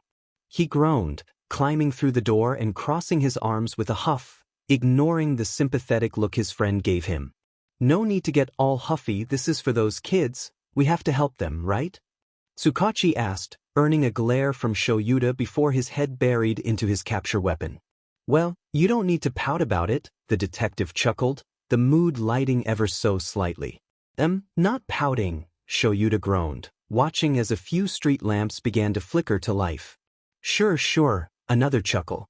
The precinct was in view, and Shoyuta could already tell he was in for a headache. If the shrill screams of an angry woman that hit the two once they'd stepped out of the car were any indication, this would be hell.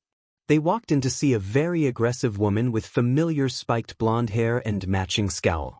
She was being held gently back by a man with a bit softer-looking spiky brown hair, trying to simultaneously calm his, presumed, wife down while apologizing to Hayami at the desk. What seems to be the issue now? Tsukauchi asked, voice laced with melted honey as he did to de-escalate. The one turned on him, fury almost visually bubbling beneath her skin. You idiots arrested my kid. She spat, waving a finger to the detective. That we did, ma'am. Are you aware as to why? He said as sugar-sweet as he could get it. There shouldn't be a reason. My Katsuki is perfect. The kid's got a strong quirk and the makings of a hero. You can't be throwing something so perfect around in a dirty shell. She fumed and Shoyuta understood now. Miss, your son is being taken in for assaulting a classmate and illegal quirk use. Unless you want him sent straight to a child prison without further investigation, you'll come in for his questioning. Shoyuta said coldly, silencing her rage and freezing her in place. A look of bafflement spread across her face as her husband apologized violently to Hayami, who continued to wave him off and offer him a small chocolate. Shoyuta nodded and walked straight to the interrogation room. This would be a very long evening and he wouldn't be doing more than the bare minimum of his job, even if he wanted to get this kid sent far away from Izuku until he got the help he needed. 0. Izuku was doing a bit better now, he'd say. After the impromptu cuddle session with Yamada, he'd been incredibly flustered and awkward. Sure, they'd be living together, and the guy wasn't exactly the most hero-looking off the job, but he was still present Mike. That knowledge only fueled poor Izuku's head with disbelief. Well, Yamada had made them a steaming pot of fresh beef stew. The smell of simmering meat and potatoes and an abundance of spice was lovely. The cooking PRD gave Izuku time to do his homework, Yamada holding an easy, distracting conversation, which Izuku was grateful for. After they'd eaten, the sun had just about set, and Izuku was debating what to do. How about a walk? Yamada piped up, snapping Izuku from his debate. That'd be nice, yeah, he smiled, standing up to grab the offered coat, which was a lovely beige with big brown buttons and a bow waist tie. It was very lovely and fit perfectly. Had they bought this for him? Where'll we go? Who knows, I'd say I'd let you choose, but there are plenty of food stalls along my usual route so it should be fine. Yamada hums, voice significantly calmer than usual. It was nice. The pro adorned a green corduroy jacket, embroidered with colorful flowers along the sleeves and base of the fabric. The blonde had paired it with what he had already been wearing, which Izuku couldn't help but find lovely on him. A baby tee white top with yellow sunflowers along the hems, and baggy yellow pants with brown stripes. Izuku couldn't say the house's look was much of a surprise anymore, considering the particular way Yamada dresses. Izuku felt a bit silly in his black sweats and white t-shirt, but the lovely coat made him feel much better.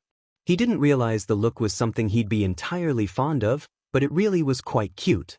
Yamada led them out, chilly evening air hitting Izuku's face and ruffling his hair. The movement caught the blonde's attention, and he let out a questioning hum. Something wrong? Izuku asks, tilting his head to the side as they walk. Oh, nothing, lil listener. Just curious what the story behind this is? He said, gesturing gently to the singed hair on the underside of Izuku's scalp. Oh, long story actually. You know the kid Aizawa's dealing with? Well, he's a childhood friend of mine, I guess you could say. After developing a quirk he got different. His mom wasn't any help, despite generally being nice to people. She really didn't help his development. He became violent, I guess. This was from a while ago.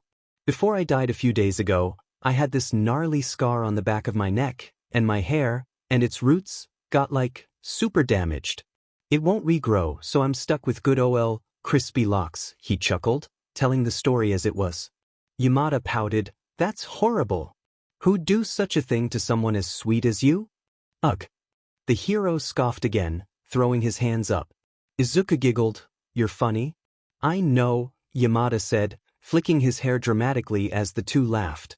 A comfortable silence fell over the two and continued to remain nice as they bought crepes from a street stall. Sitting down at a park bench, Izuku couldn't help but notice Yamada had opted for the girl crepe paper, holding it loosely as he ate. Of course, gender was a construct, but the stall itself had 3 paper options: boy, girl, and enchanted. Which in hindsight was pretty funny, but did nothing to stop Izuku from his curious bluntness. You got the girl paper?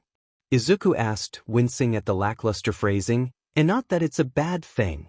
You can like whatever paper you want because gender isn't real and it's a cute paper and it's not a big deal. I was just curious, so it, and you know 'cause dash, Yamada cut him off with a gentle laugh. I just like the girlier things, but to answer your hidden question, I'm non-binary, he explained, attracting Izuku's undivided attention. Well, non-binary male. I still use he/him pronouns and whatnot, but other than that I like stereotypically feminine clothes and activities, and really don't have a preference when it comes to honorifics or compliments. He explained calmly, grinning happily at the wonder in Izuku's eyes. That's really incredible. Wow, that explains your amazing fashion sense now. Would you want me to call you Mrs. or Sir? Gah, this is so fun. He bounced, practically radiating excitement. Glad you think so, kiddo. Really he wasn't particularly worried the boy was homophobic, but it's trained anxiety. So minimal relief was still present. I do. It's amazing to see so many Cur heroes I never knew about. It makes me so happy, he smiled, and oh, Hisashi needed to look into that. No kid of his would be allowed internalized homophobia if that was what it was, but he decided not to press. Well, there's plenty more than just me and Sho, but it's not exactly my place to say, he chuckled, taking another bite of his crepe. Of course. I would never ever ask you to reveal something like that about someone else and out them to a kid, oh my gosh. Hisashi just ruffled Izuku's hair. Good on you, kiddo, and they ate in silence until it was time to head home. The walk was peaceful. The air was still but crisp, and the stars seemed even brighter despite the street lamps. It was really nice, though the blonde noticed Izuku's anxious fidgeting, and assumed he mustn't have felt that way. Something on your mind, little listener? He pressed. Izuku perked up, wide viridian eyes reflecting the lamps as he searched for something in the prose features. He took a breath, shutting his eyes tight enough to appear painful. I know you're just housing me for the time being, and that it's already a super bunch to be grateful for because no one's ever treated me so nice and it's really an honor, but I mean, so. If it's not too much of a selfish question, do you think dash, words seemed to catch in the boy's throat, face settling into frustrated confusion. Take your time, kiddo, Hisashi said gently. Izuku nodded, taking another deep breath before staring daggers into Hisashi's similarly green eyes. Do you think it's possible for me to become a hero, even with a quirk like this? He asked, and though he had a look that screamed, I want an honest answer, his trembling palms and quivering lower lip made his insecurities all too clear. With the boy growing up quirkless, Hisashi couldn't help but understand far too clearly. Without a second thought, he squatted down to grab Izuku's trembling hands, rubbing freckled skin as he got the boy's attention and boy. Meeting the boy's almost pleading expression, eyes filled with hope and plagued by unshed tears, Hisashi softened even further, settling back against his heels to give the boy a look he'd save only for show and little kids at rescue locations. Because he was going to help Izuku, just as if he were any other kid. The only difference was that this was his kid. If it's you, little listener, you'll be the best hero the world has ever seen, he said, voice filled with honesty, and it was worth it. Warm, hot tears began streaming down Izuku's face, a smile so small, so real it hurt to see. He'd likely had his dreams crushed beyond repair, and even if Hisashi hadn't thought the quirk could help, his kid would find a way. He and Shoyuta would find a way.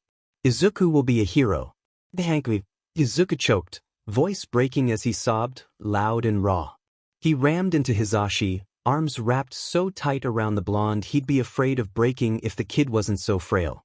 Hisashi wouldn't admit to the kid that his weight was a massive concern. Hisashi returned the embrace, hands carting gently through green tufts, whispering gently to the boy pressed against his shoulder. He hurt to see him so vulnerable, so broken. This boy was a gift from the world, a masterpiece forged by the gods, with a heart too pure and a will so strong. Izuku was far too precious, too selfless, to believe his worth was so small. Fragility seeped from his crack, gold seals not yet mending his broken soul. Hisashi hurt for his child. "Don't cry." He choked, hypocritical tears streaming down his pale face. "You're perfect." Hisashi's style. Hisashi's style. The entire situation with the Bakugus was terrifying. Shoyuta didn't know whether to strangle the woman or knock out the kid. Bakuga's dad was a sweet man. How he dealt with this was truly a mystery. Though, their dynamic wasn't what concerned Shoyuta, no, it was this woman's Biolshti way of talking about her kid, which showed all too clearly how his trash fire of a personality was encouraged. She talked about her son as if he were some sort of king, allowed to do as he pleased simply based on some superiority hierarchy she planted in his head, interjecting when he was asked vulnerable questions, and shouting when they weren't worthy of his answers. The kid only looked smug in those moments, sensitive questions about his health being met with a "he's perfect," or "why does that matter?" His mom fed him his god complex on a golden spoon and he believed every word. Honestly, it made Shoyuta sick. The final straw, however, was the violence. When Katsuki would begin to crack, head jumbled with what right or wrong way, she'd snap. Violent hits to the back of his head, accompanied by words phrased with derogatory venom, and what seemed to be an almost trained reaction erupted through Katsuki's angry shouts and fuming remarks.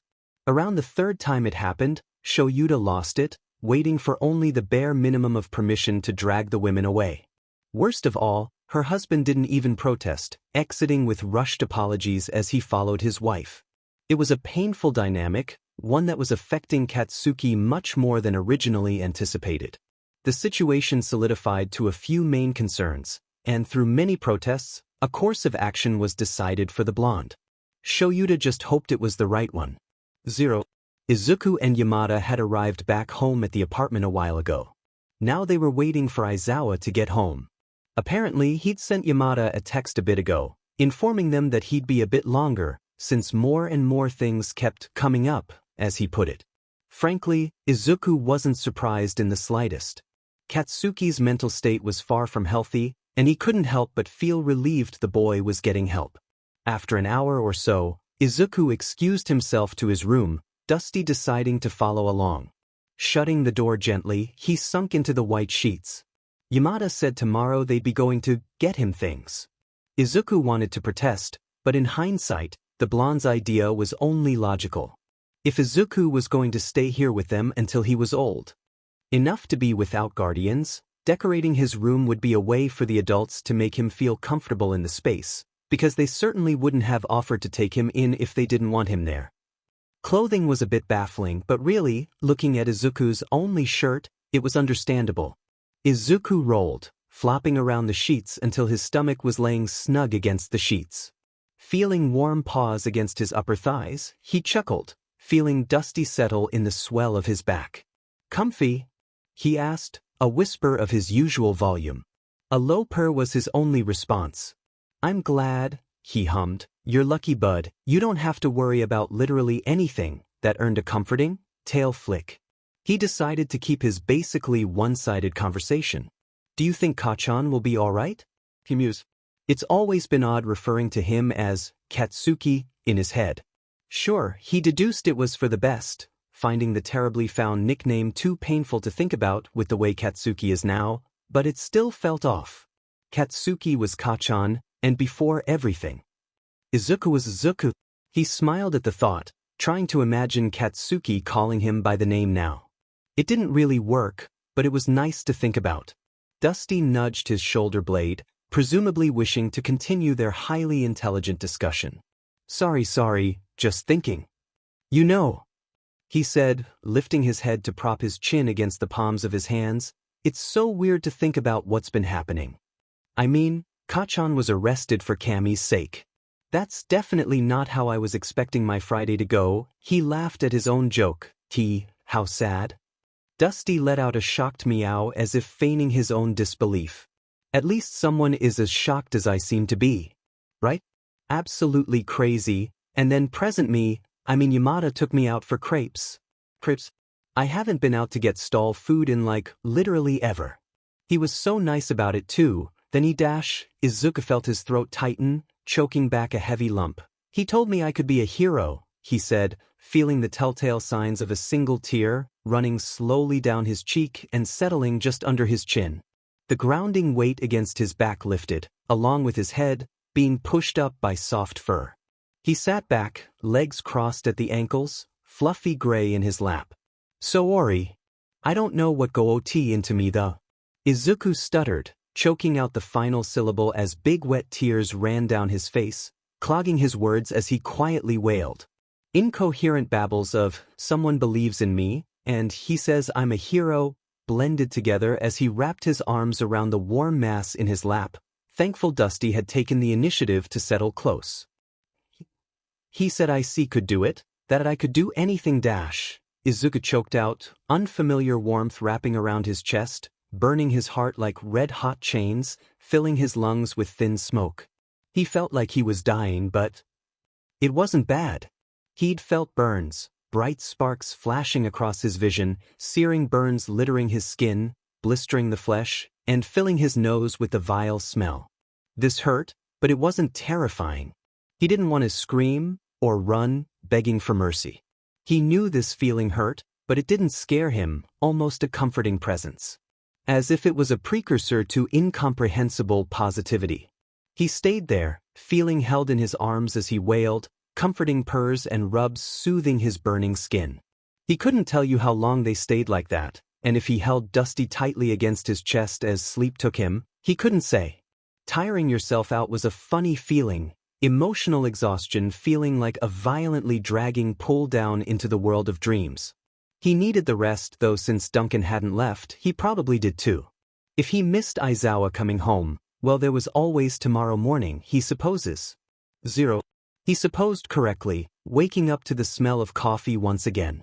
The morning was peaceful but tense, information being shared throughout breakfast and into the getting ready PRD of the day, and boy was there a lot of information.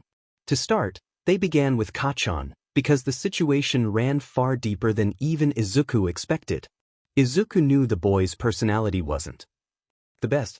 Even before they'd gotten their quirks, he'd had a disgustingly large ego and a nasty temper. On top of being disrespectful and outright rude at times, his mother seems to hold him on a pedestal. He was her golden boy, and could seemingly do no wrong. Izuku knew she liked him, that was no surprise. The only instance she'd ever turn on her son was when Izuku was involved. Look, Izuku ate his whole dinner. She'd snap, calling Katsuki spoiled, despite the fact she was the one spoiling.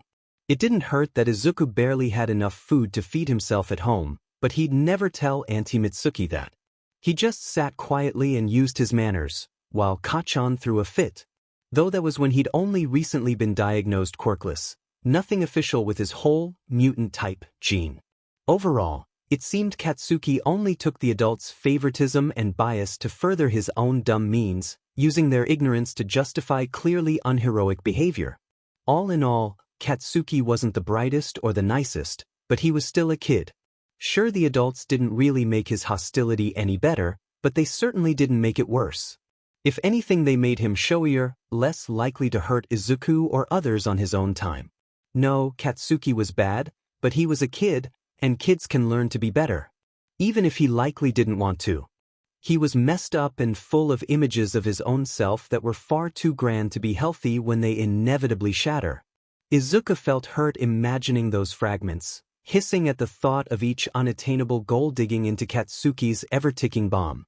Thankfully, there was a perfect solution, though Auntie Mitsuki wouldn't see it that way. Katsuki had to be held in a hospital, a psychological one. Izuku used to be scared of those places, movies, and dramatic teenagers telling not-so-accurate horror stories. Though from what Aizawa explained, it didn't seem so bad. He'd stay there for quite some time, about 5 months.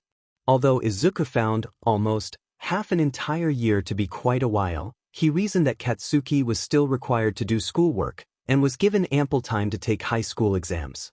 Once released, he'd be staying with a pro hero to monitor his behavior. This would last until around halfway through their second term of school, around May. He'd then be sent back to his parents or to a home. Speaking of his parents, the couple in question were also required to do intensive therapy as well as charging Auntie Mitsuki to extensive house arrest until a professional deems her fit to deal with her temper alone, which thankfully won't interfere with either adult's work. Being fashion designers, she'll only need to move her station home and find a way to send her concepts to the creative teams. Her abuse was only really given such a harsh punishment at Hayami-san's request. Izuku had only met her briefly, joining them in the car ride home, and she was, what Izuku would say, one of the most motherly feeling people he knew. She was outgoing and chipper, a boisterous and deep voice not matching her far below average frame.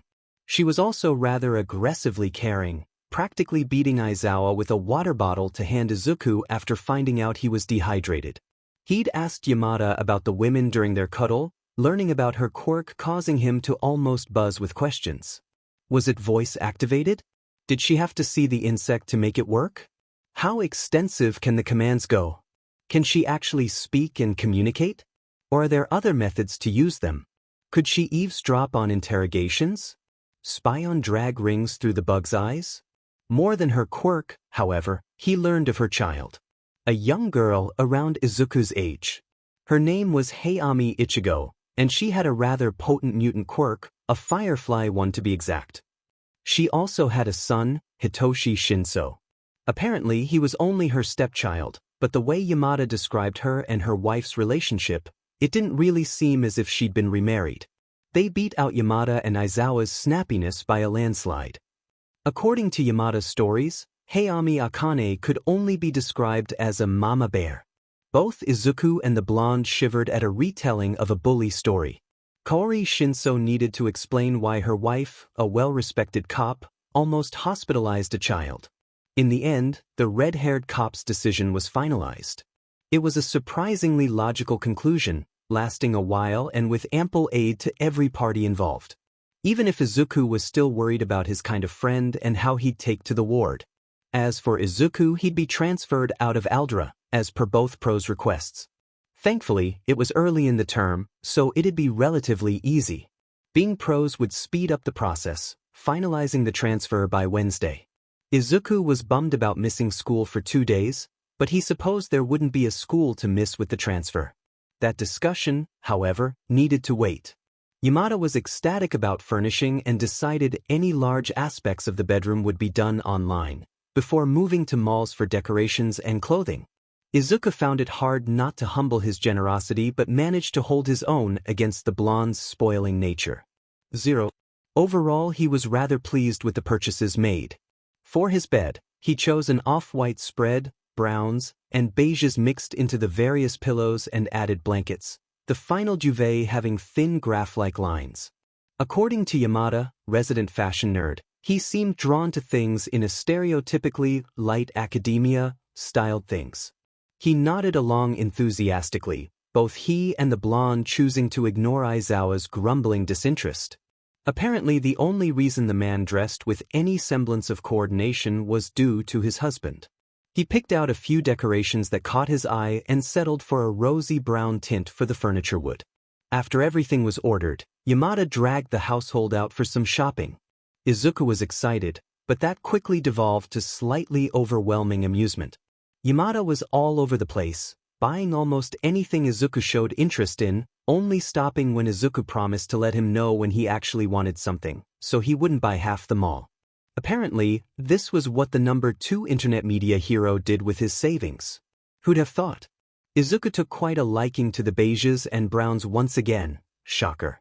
Keeping in mind Yamada's examples of light academia, Izuku naturally felt drawn to collared shirts and big earthy-toned crewneck sweaters. Corduroy and lined pants were added to their bags, along with various sweater vests and a lovely lined beige scarf. As for shoes, he chose to buy another pair of his favorite reds, but agreed to the various pairs of loafers and dress shoes to match his look. Finally, they'd finished. Izuku finalizes their trip with a dried flower garland from a quaint occult shop in the far corner of the mall. Yamada complained he was hungry and insisted Izuku needed to be fed. So, begrudgingly on Aizawa's part, the three were dragged to an American-style 80s dinner, choosing a booth seat with a clear sight of any and all exists, no blind spots. Ah, the life of a hero. They began chatting with Izuku. Izuku was overly grateful and thanked the pros for every item he'd gotten individually. There is one more thing though, Yamada said, seeming to avoid Izuku's eyes. The blonde was fidgeting nervously, and on closer inspection, the raven next to him was similarly anxious, if tense shoulders were any tell. Izuku felt his own nerves spike, catching in his throat as he nodded. What do you need? He asked.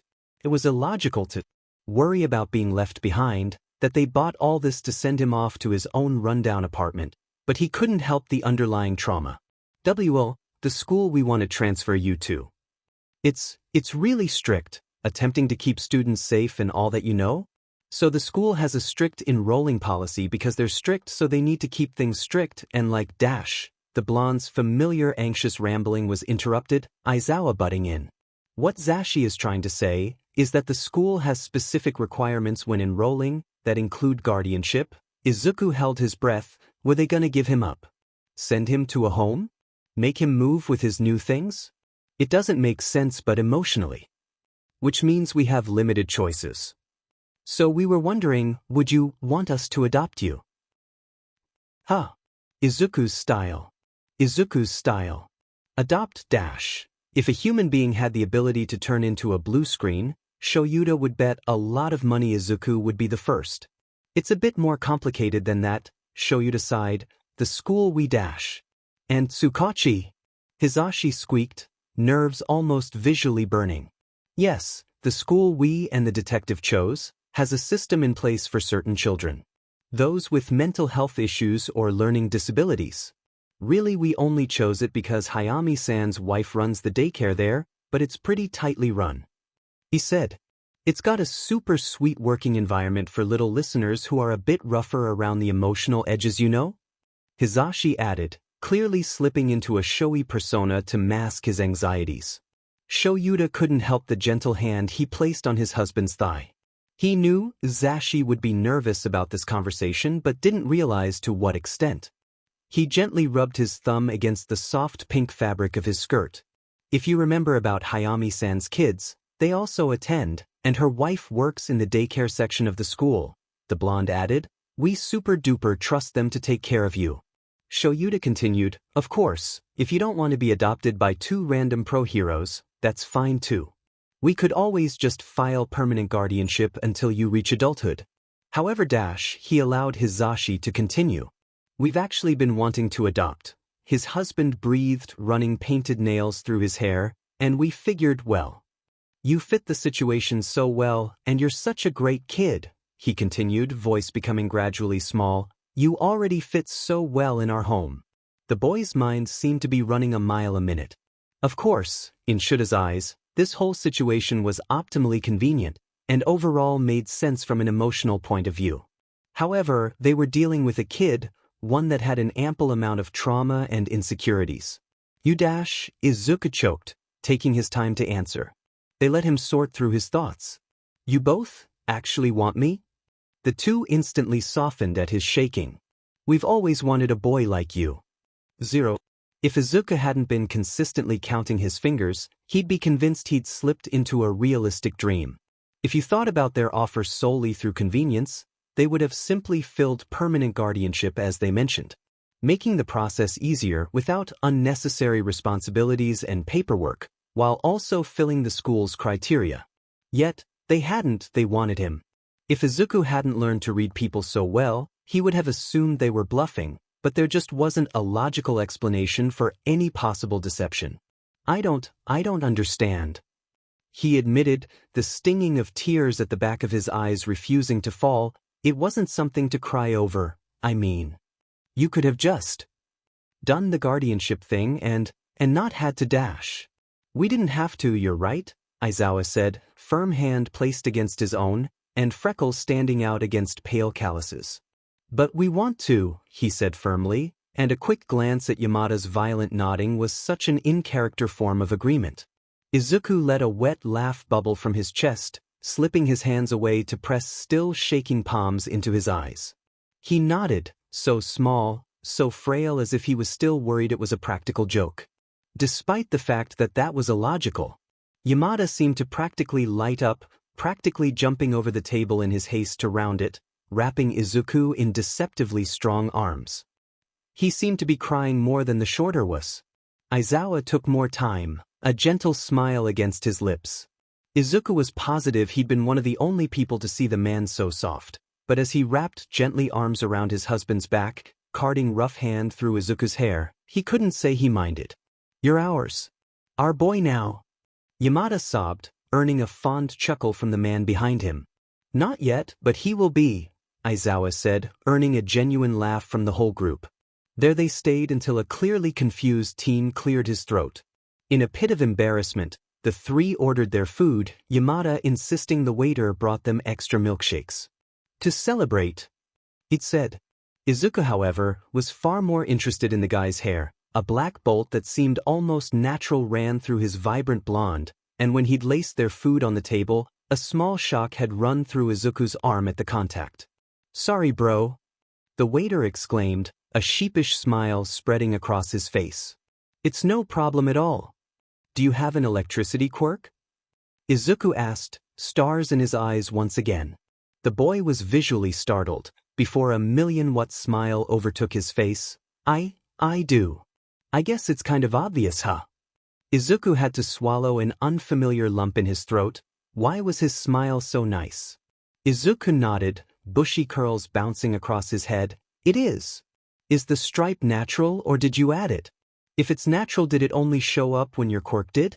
Can you just direct electricity or do you produce it? Are you conductive or does it hurt you?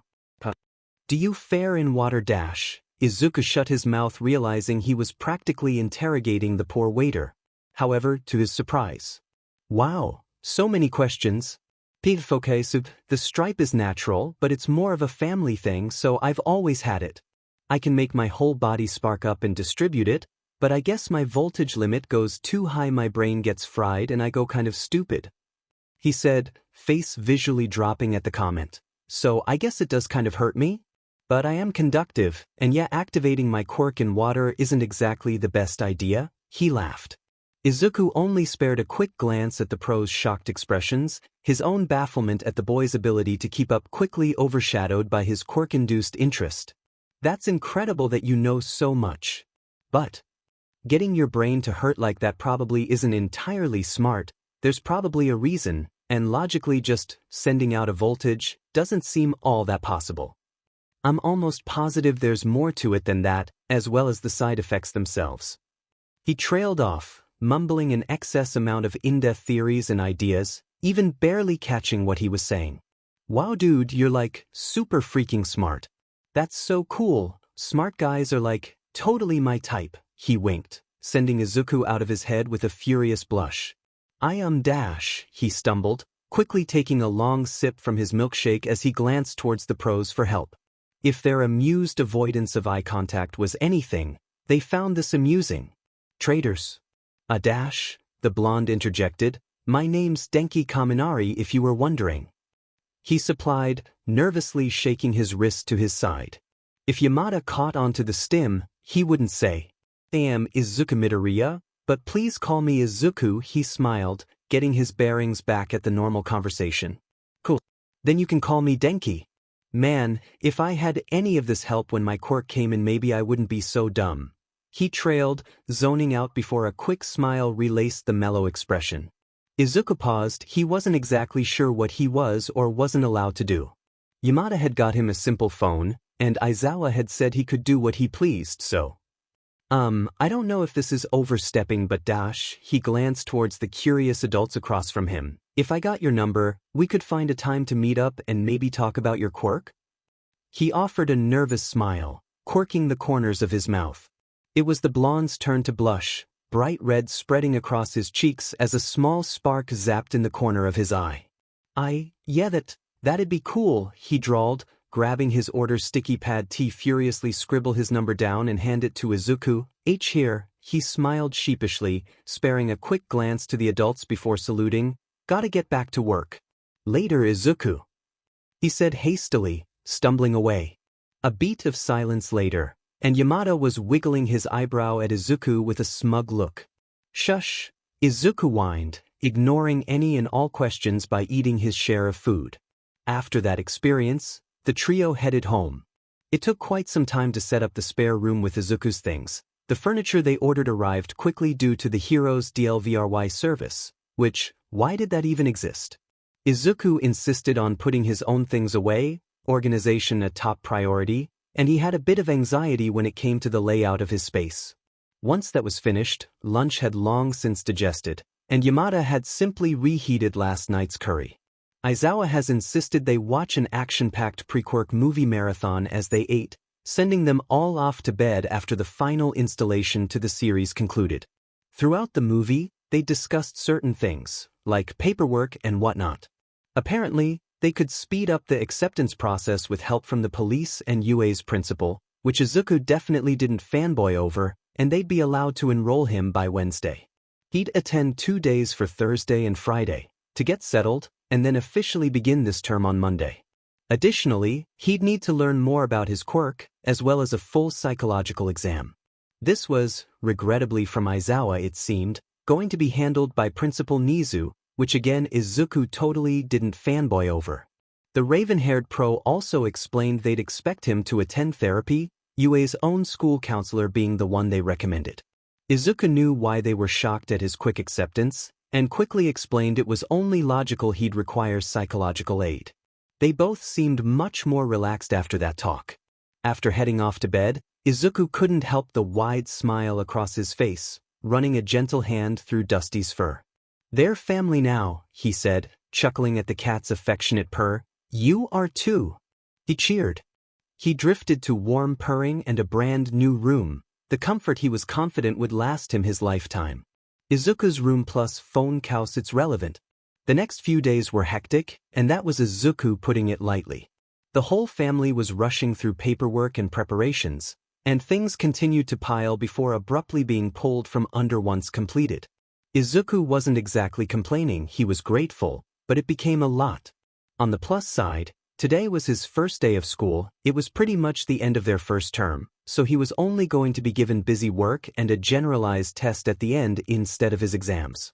After it'll be second and third term, exams in the later, and then summer. Then he'd, hopefully, be off to UA. He was excited to head back to school, always eager to learn. On top of that, his usual teacher-related anxieties were slightly subsided due to no longer being officially registered as quirkless on paper.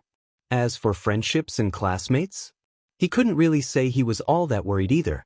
Yamada had promised Izuku that Hayami-san's kids were there, and he'd even had a few pleasant conversations with her daughter after the two families shared contacts for safety. She'd kind of refused to talk about her or her brother's quirk over text, and though Izuku was disappointed, when she explained he softened. Her brother was bullied and respectfully, she was equally as much of a quirk nerd as he was.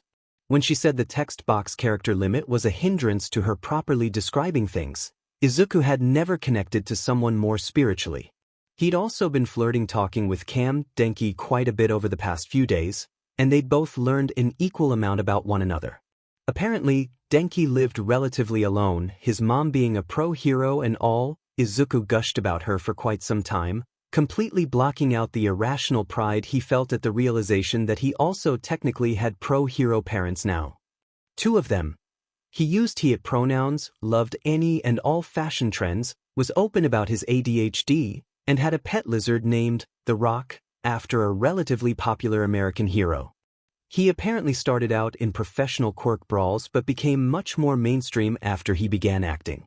With his quirk being so similar to All Might's, he'd chosen to research a new strength-type hero to call a favorite. And he also had a small wonky lightning scar on his back from when his quirk developed. They were on call when he'd told Izuku, but before the boy could begin to fret, Denki chose to clarify. His mom also had an electricity quirk, and when his had developed, he'd been unlucky enough to be sitting on the edge of some railless stairs at her agency. he'd made a particularly large shock against the metal, frightening him and causing him to fall. In full Mama Bear mode, his mother had caught him, but their compatible charges accidentally activated her quirk. Since it came from the nails, there were a few scratches that blossomed into electric lines where she'd hugged the falling boy into her arms. Izuku was enraptured by the story, and well, sue him if he was staring a little too closely at the boy's oddly toned back when he'd shown the marks. For the record, no, he was not flustered when Denki had pointed out his lingering gaze. On the plus side, the blonde seemed equally as invested in Izuku's own stories. He opted to leave out the, "I used to be quirkless but then after I found out the #1 hero was a quirkist bigot and crushed my dreams and killed myself I found out I wasn't quirkless," but did end up explaining his old living situation. Denki sounded practically horrified at the mention of him living under a bridge but thankfully didn't draw any more attention to it than necessary. Other than that bombshell, Izuku told the other boy he used he/him pronouns, enjoyed the light academia aesthetic, and was quite adept when it came to hero and quirk analysis. Denki lit up at that, bouncing as he asked if that had to do with his offered quirk training. Izuku had nodded enthusiastically, and they decided to schedule a hangout in a few months. Apparently Denki was busy with extra school work the next 2 terms since they both had his harder modules in his science and history classes. Izuku was fine with that, even more so considering he'd be able to see Katsuki before he and Denki officially hung out. So if he'd be okay with the ashy blonde, he'd be fine with the brighter version, he reasoned. Listen, friends were still a bit hard. In any case, all that was all well and good, but now he had school. Putting on the new uniform was very different from his previous school, and not just the fact it was clean and new. Whereas the Aldra uniform was the classic middle school black for boys, sailor for girls, this school was downright odd. They had many uniform variations, Yamada explaining it was for students with sensory issues, and the basic uniform almost looked like simple soot. Izuku opted for the sweater vest since it was reminiscent of his usual style, and despite not knowing how to tie a tie, he did so anyway. Now, he was standing outside his new class, paperwork with the pros going by quickly with the principal before they were sent off to work. The principal had strange horns growing on his bald head, and Izuku recognized them from an old fight he watched between Mount Lady and some villain during her debut. The man had called him a fanboy again, but it seemed much lighter this time around, which Izuku was grateful for. He took a breath, steadying himself when he was called in. He was a bit shocked once he entered.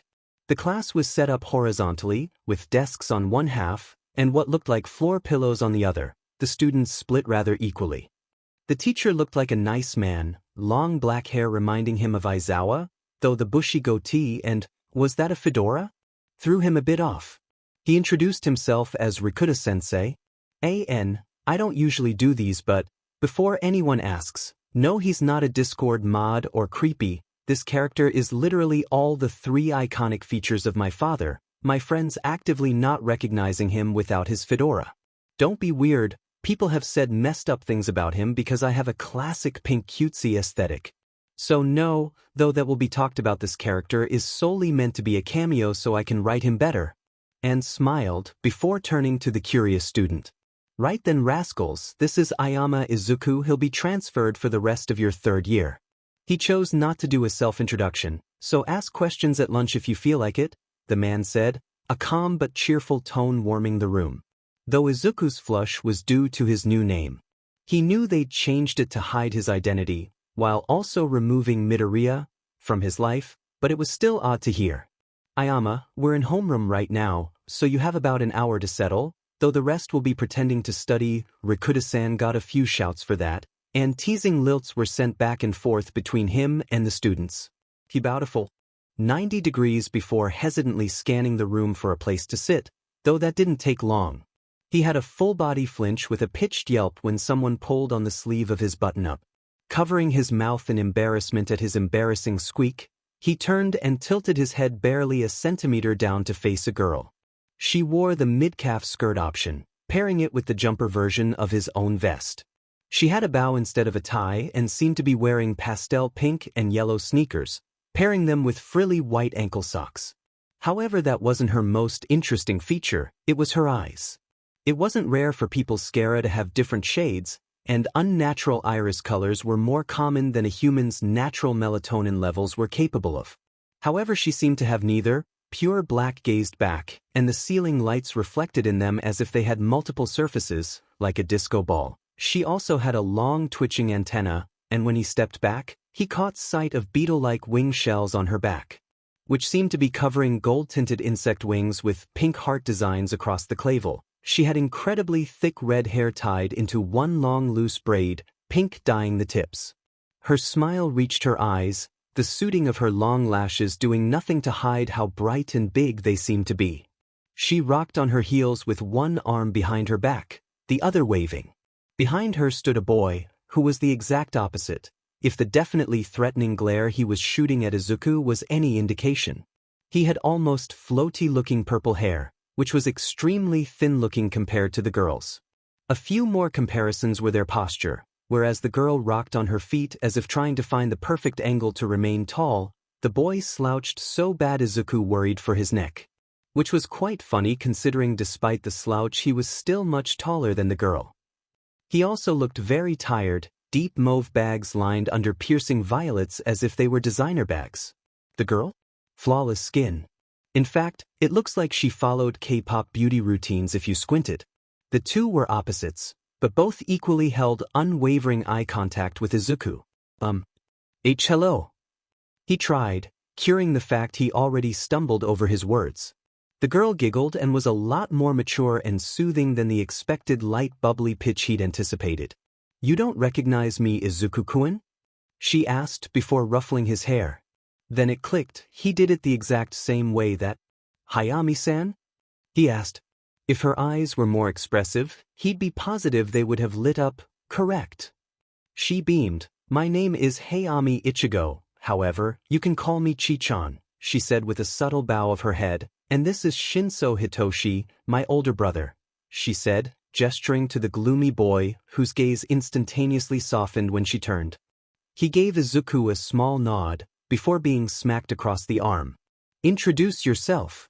She hissed, though it kind of sounded unsurprisingly like a buzz. He huffed with a mumbled, hey, which seemed to satisfy the redhead. Excellent, she said, clapping her hands together. We often chose to sit on the floor, if you're inclined to join us, but at lunch, we settle outside. Our friend May doesn't bode well in classrooms during mealtimes, Hayami, Chi-chan, said. Izuku was a bit surprised at how polite her Japanese was. She didn't have a foreign accent, so maybe she'd just learned differently? She certainly wasn't using commonly casual honorifics and terms you'd often assume from a middle schooler. Yeah, we're just over there if you want, Shinso said, his overly casual speech an equally jarring contrast as everything else. Yes, if I'm not imposing or overstepping, he nodded, sparing a glance to the no longer glaring Shinso. Hayami simply shook her head with an ever-consistent smile as she skipped off. Shinso just let out a puff of air. Don't worry, was just vibe checking you, the taller one hummed quietly as he walked over the soft pillows. Izuku blanked, vibe check. Shinso paused mid-sit. Do you not know what dash? He seemed to stop himself. Of course not, Mom said you were F-kin homeless. He almost whispered. Under any other circumstances, Izuku might have frozen up at the comment, but the way the boy worded it made him sound almost guilty? Sorry, yeah. But it's fine. Izuku beamed, an equally bright smile pushing up freckled cheeks. Right. Yeah.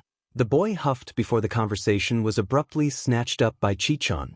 So, Izun, may I refer to you that way? She asked, barely leaving him time to nod before she continued. Let's talk quirks. 0. When the day had ended, Izuku's smile felt almost sewn into his face. He'd always liked learning and therefore tolerated school, but this was amazing. For one, their teacher never switched from their homeroom, due to keeping consistency for students who had trouble with changes.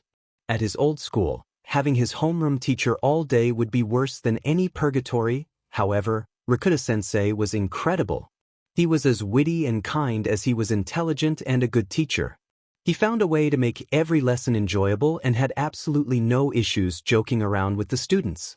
Students who didn't even bring up quirks. Students who actively introduced themselves with pronouns and their triggers whenever he'd get introduced. Students who were fun. He even had school friends now. Chichan and Shinso were a given, of course, but after meeting Mei-chan, energetic nerd girls apparently liked nicknames, he'd lost his mind. She was Natsu Hatsumii's daughter. She was the daughter of the most amazing support hero in the history of literally ever. Apparently his awestruck mumbling caught both girls' attention, and if Shinsis grew and dramatic flop into the grass was any indication, he should have been worried. However, when both girls depressed their support course UA goal and gushed about anything and everything hero-related, Izuku could not nerd out with them. "Sorry, Shinso," he'd mouthed when the boy looked betrayed. He'd also found out Shinsu's whole cool, quiet and aloof act was really only a front for when he wasn't comfortable. His sister seemed to make him comfortable after he'd gotten over meeting Izuku's new face, and so he was constantly just a deadpanned menace and a surprisingly good pun maker. Mei-chan seemed as if Ichigo's passion, Izuku's rambling, Shinu's casualness, and Yamada's volume fused into one person. Then said person managed to be higher on the neurodivergent scale. It was awesome. When Yamada had picked him up, his terribly hidden worry instantly melted off of his face when he caught sight of Izuku's smile. If Izuku wasn't so dang happy, he'd probably be embarrassed at the way he all but ran into the pro's arms, the blonde's loose green and pink blouse flowing around them as they spun. "I'm guessing it went well, huh, kiddo?" The blonde all but radiated relief and joy. "It did, better than I could have ever wished for." As the next couple of months went by, Izuku's life never ceased to grow in luck and wonder. School had been going well, his growing friendship with Hayami's kids and Mei-chan was unlike anything he's ever had. It may sound upsetting in hindsight, but you can't exactly blame him. Friendships were never usually an option with his quirk status, and even if they were, he doubts they'd feel as welcoming as this. Shinso had remained distant, though never cold. Izuku assumed it may just be issues with socializing, anxiety, or something along those lines, and speaking to Chichan just confirmed it. The tallest of the group was bullied quite a bit for his quirk, something both he and the redhead were adamantly fuming over. The two were angry from a protectiveness for the boy, as well as empathizing with the bullied kid lifestyle. Chichan was also a very close friend, though a few times a week, she'd sit with her girlfriend, Uka Kobayashi, who reminded him of Pro-Hero Lost Boy, so they haven't had quite as much time to bond. He and Mei-chan, however, became close much quicker than he'd expected, and they've even had the girl over for dinner on a couple of occasions, Yamada choosing to offer when it was clear she and Izuku really didn't want to end their conversation. When she'd first arrived, it looked like Aizawa was using every single ounce of teacher patience he could muster not to leave the room. She was quite energetic, he was familiar with the girl, considering her father was a close friend, but it didn't make it easier. That day had also been the first time Izuku called Aizawa dad, and though he hid the anxiety while Mei-chan was there, the breakdown that occurred once she'd left was something else. It was the first time he'd cried since the diner, and it took a whole lot of reassurance from both pros before he calmed down. He didn't want to overstep, and after some time, he no longer felt that he was. Now he almost exclusively refers to Shoyuta. He was told the names Aizawa and Yamada were now banned, as dad, and Hizashi as mum. They'd let him choose, and the blonde was overjoyed with his new title.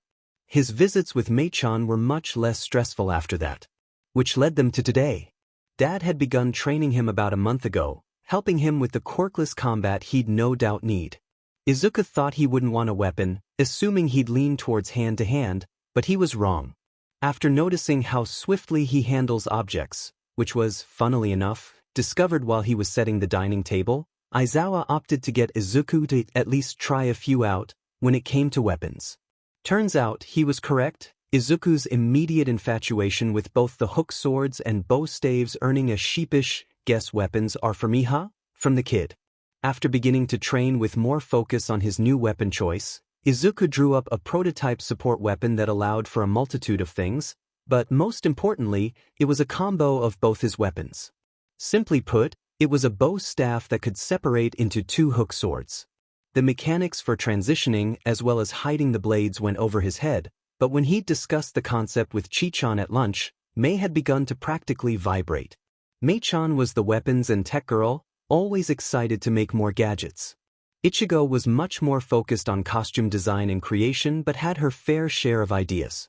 To no one's surprise, Mei-chan had swept Izuku up after school, barely giving the boy enough time to text his mum that he's been consensually kidnapped before Mei whisked him away. Shinso and Chi-chan joined their trek to Mei's house since they live relatively close to one another. Once they'd passed the split that Izuku would usually say goodbye at, the scenery began to change. The aura around him and his parents, that still so weird, house was generally clean but rather modern. There were towering buildings and well-kept streets. For as far as they could see from the balcony alone, there wasn't a single street lamp left to flicker, and every bush was kept well trimmed and uniform. Here, however, walking along with the rather old-looking neighborhood his friend resided in, it was like walking through a different city entirely. The houses all had lingering hints of traditional Japanese homes, those with their doors open revealing well-worn tatami mats. Plants grew in abundance, vines snaking across walls, and bushes flowering into vast expanses of color and leafage.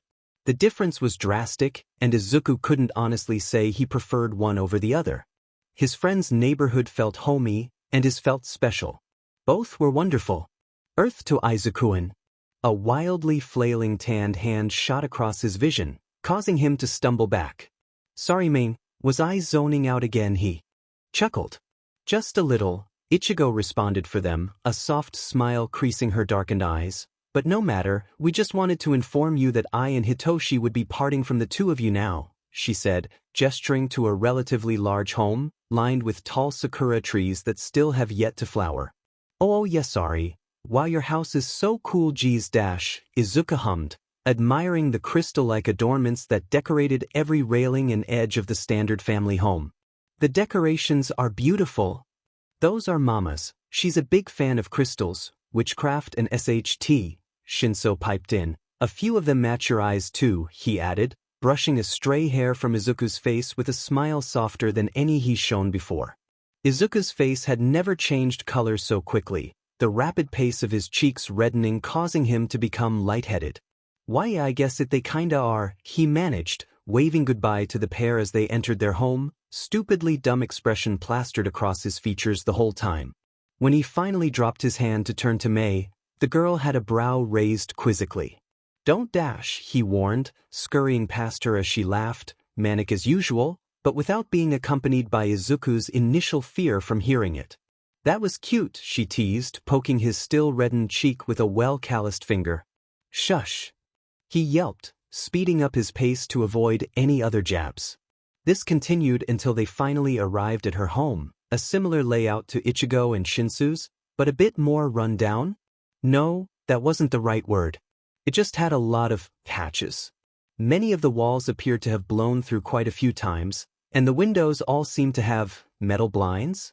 Izuku turned towards his friend with a questioning stare, but his only response was a casual shrug before he was dragged inside. Papa, I'm home, she called, sing-song voice tinged with hyper-excitement. It was at that moment that Izuku blue-screened. He'd be meeting Natsu Hatsumi. He'd be meeting the Natsu Hatsum, one of the most genius inventors of their time. He'd made world-renowned support items, including many worn by heroes worldwide. Not even Endeavor is known that far worldwide. With an audible gulp, he followed the girl into what he assumed was supposed to be the living room. Though with the tattered couch pushed in the corner, tarps and char marks along every surface, it looked more like a battle zone. Then, as if by magic, Mei's dad stepped out from behind a door. Izuku once again gasped. The man was muscular, just as Mei, surprisingly, toned chocolatey skin stood out against a well-worn sleeveless cream turtleneck. The man, similar to Mei, had the same textured pink hair, though his was much longer, tied into long lengths of beautiful braids. His nose had a funny-looking crook to it, soot resting neatly against the bridge, and his soft hazel eyes crinkled with noticeable smile lines at the sight of Izuku. Well, hey there, kid, you must be the Izuku I've heard so much about, he beamed, sticking out a gloved hand to the boy. Wise. That's me. He stuttered out, clasping the offered hand with stars in his eyes, I'm Izuku Ayama. He practically shouted. The man laughed. Pleasure. He then turned to ruffle a big hand in his daughter's rosy dreads. Why don't you take him up to your workshop, May?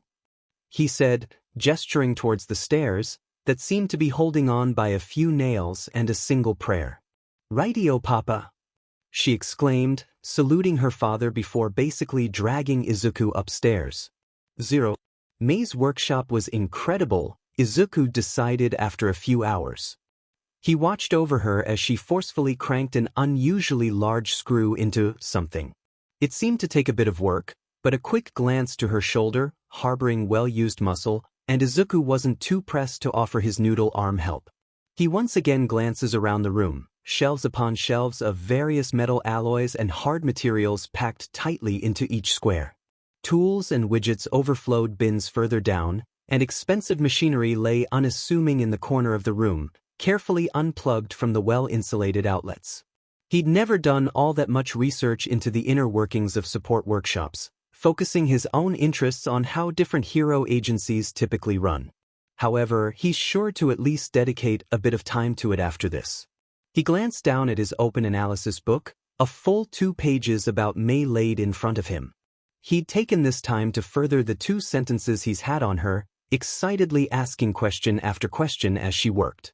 He now had many theories and information on the scientific working of her quirk, as well as drawback and applications she'd be able to try, which she enthusiastically agreed to participate in once they got to you today.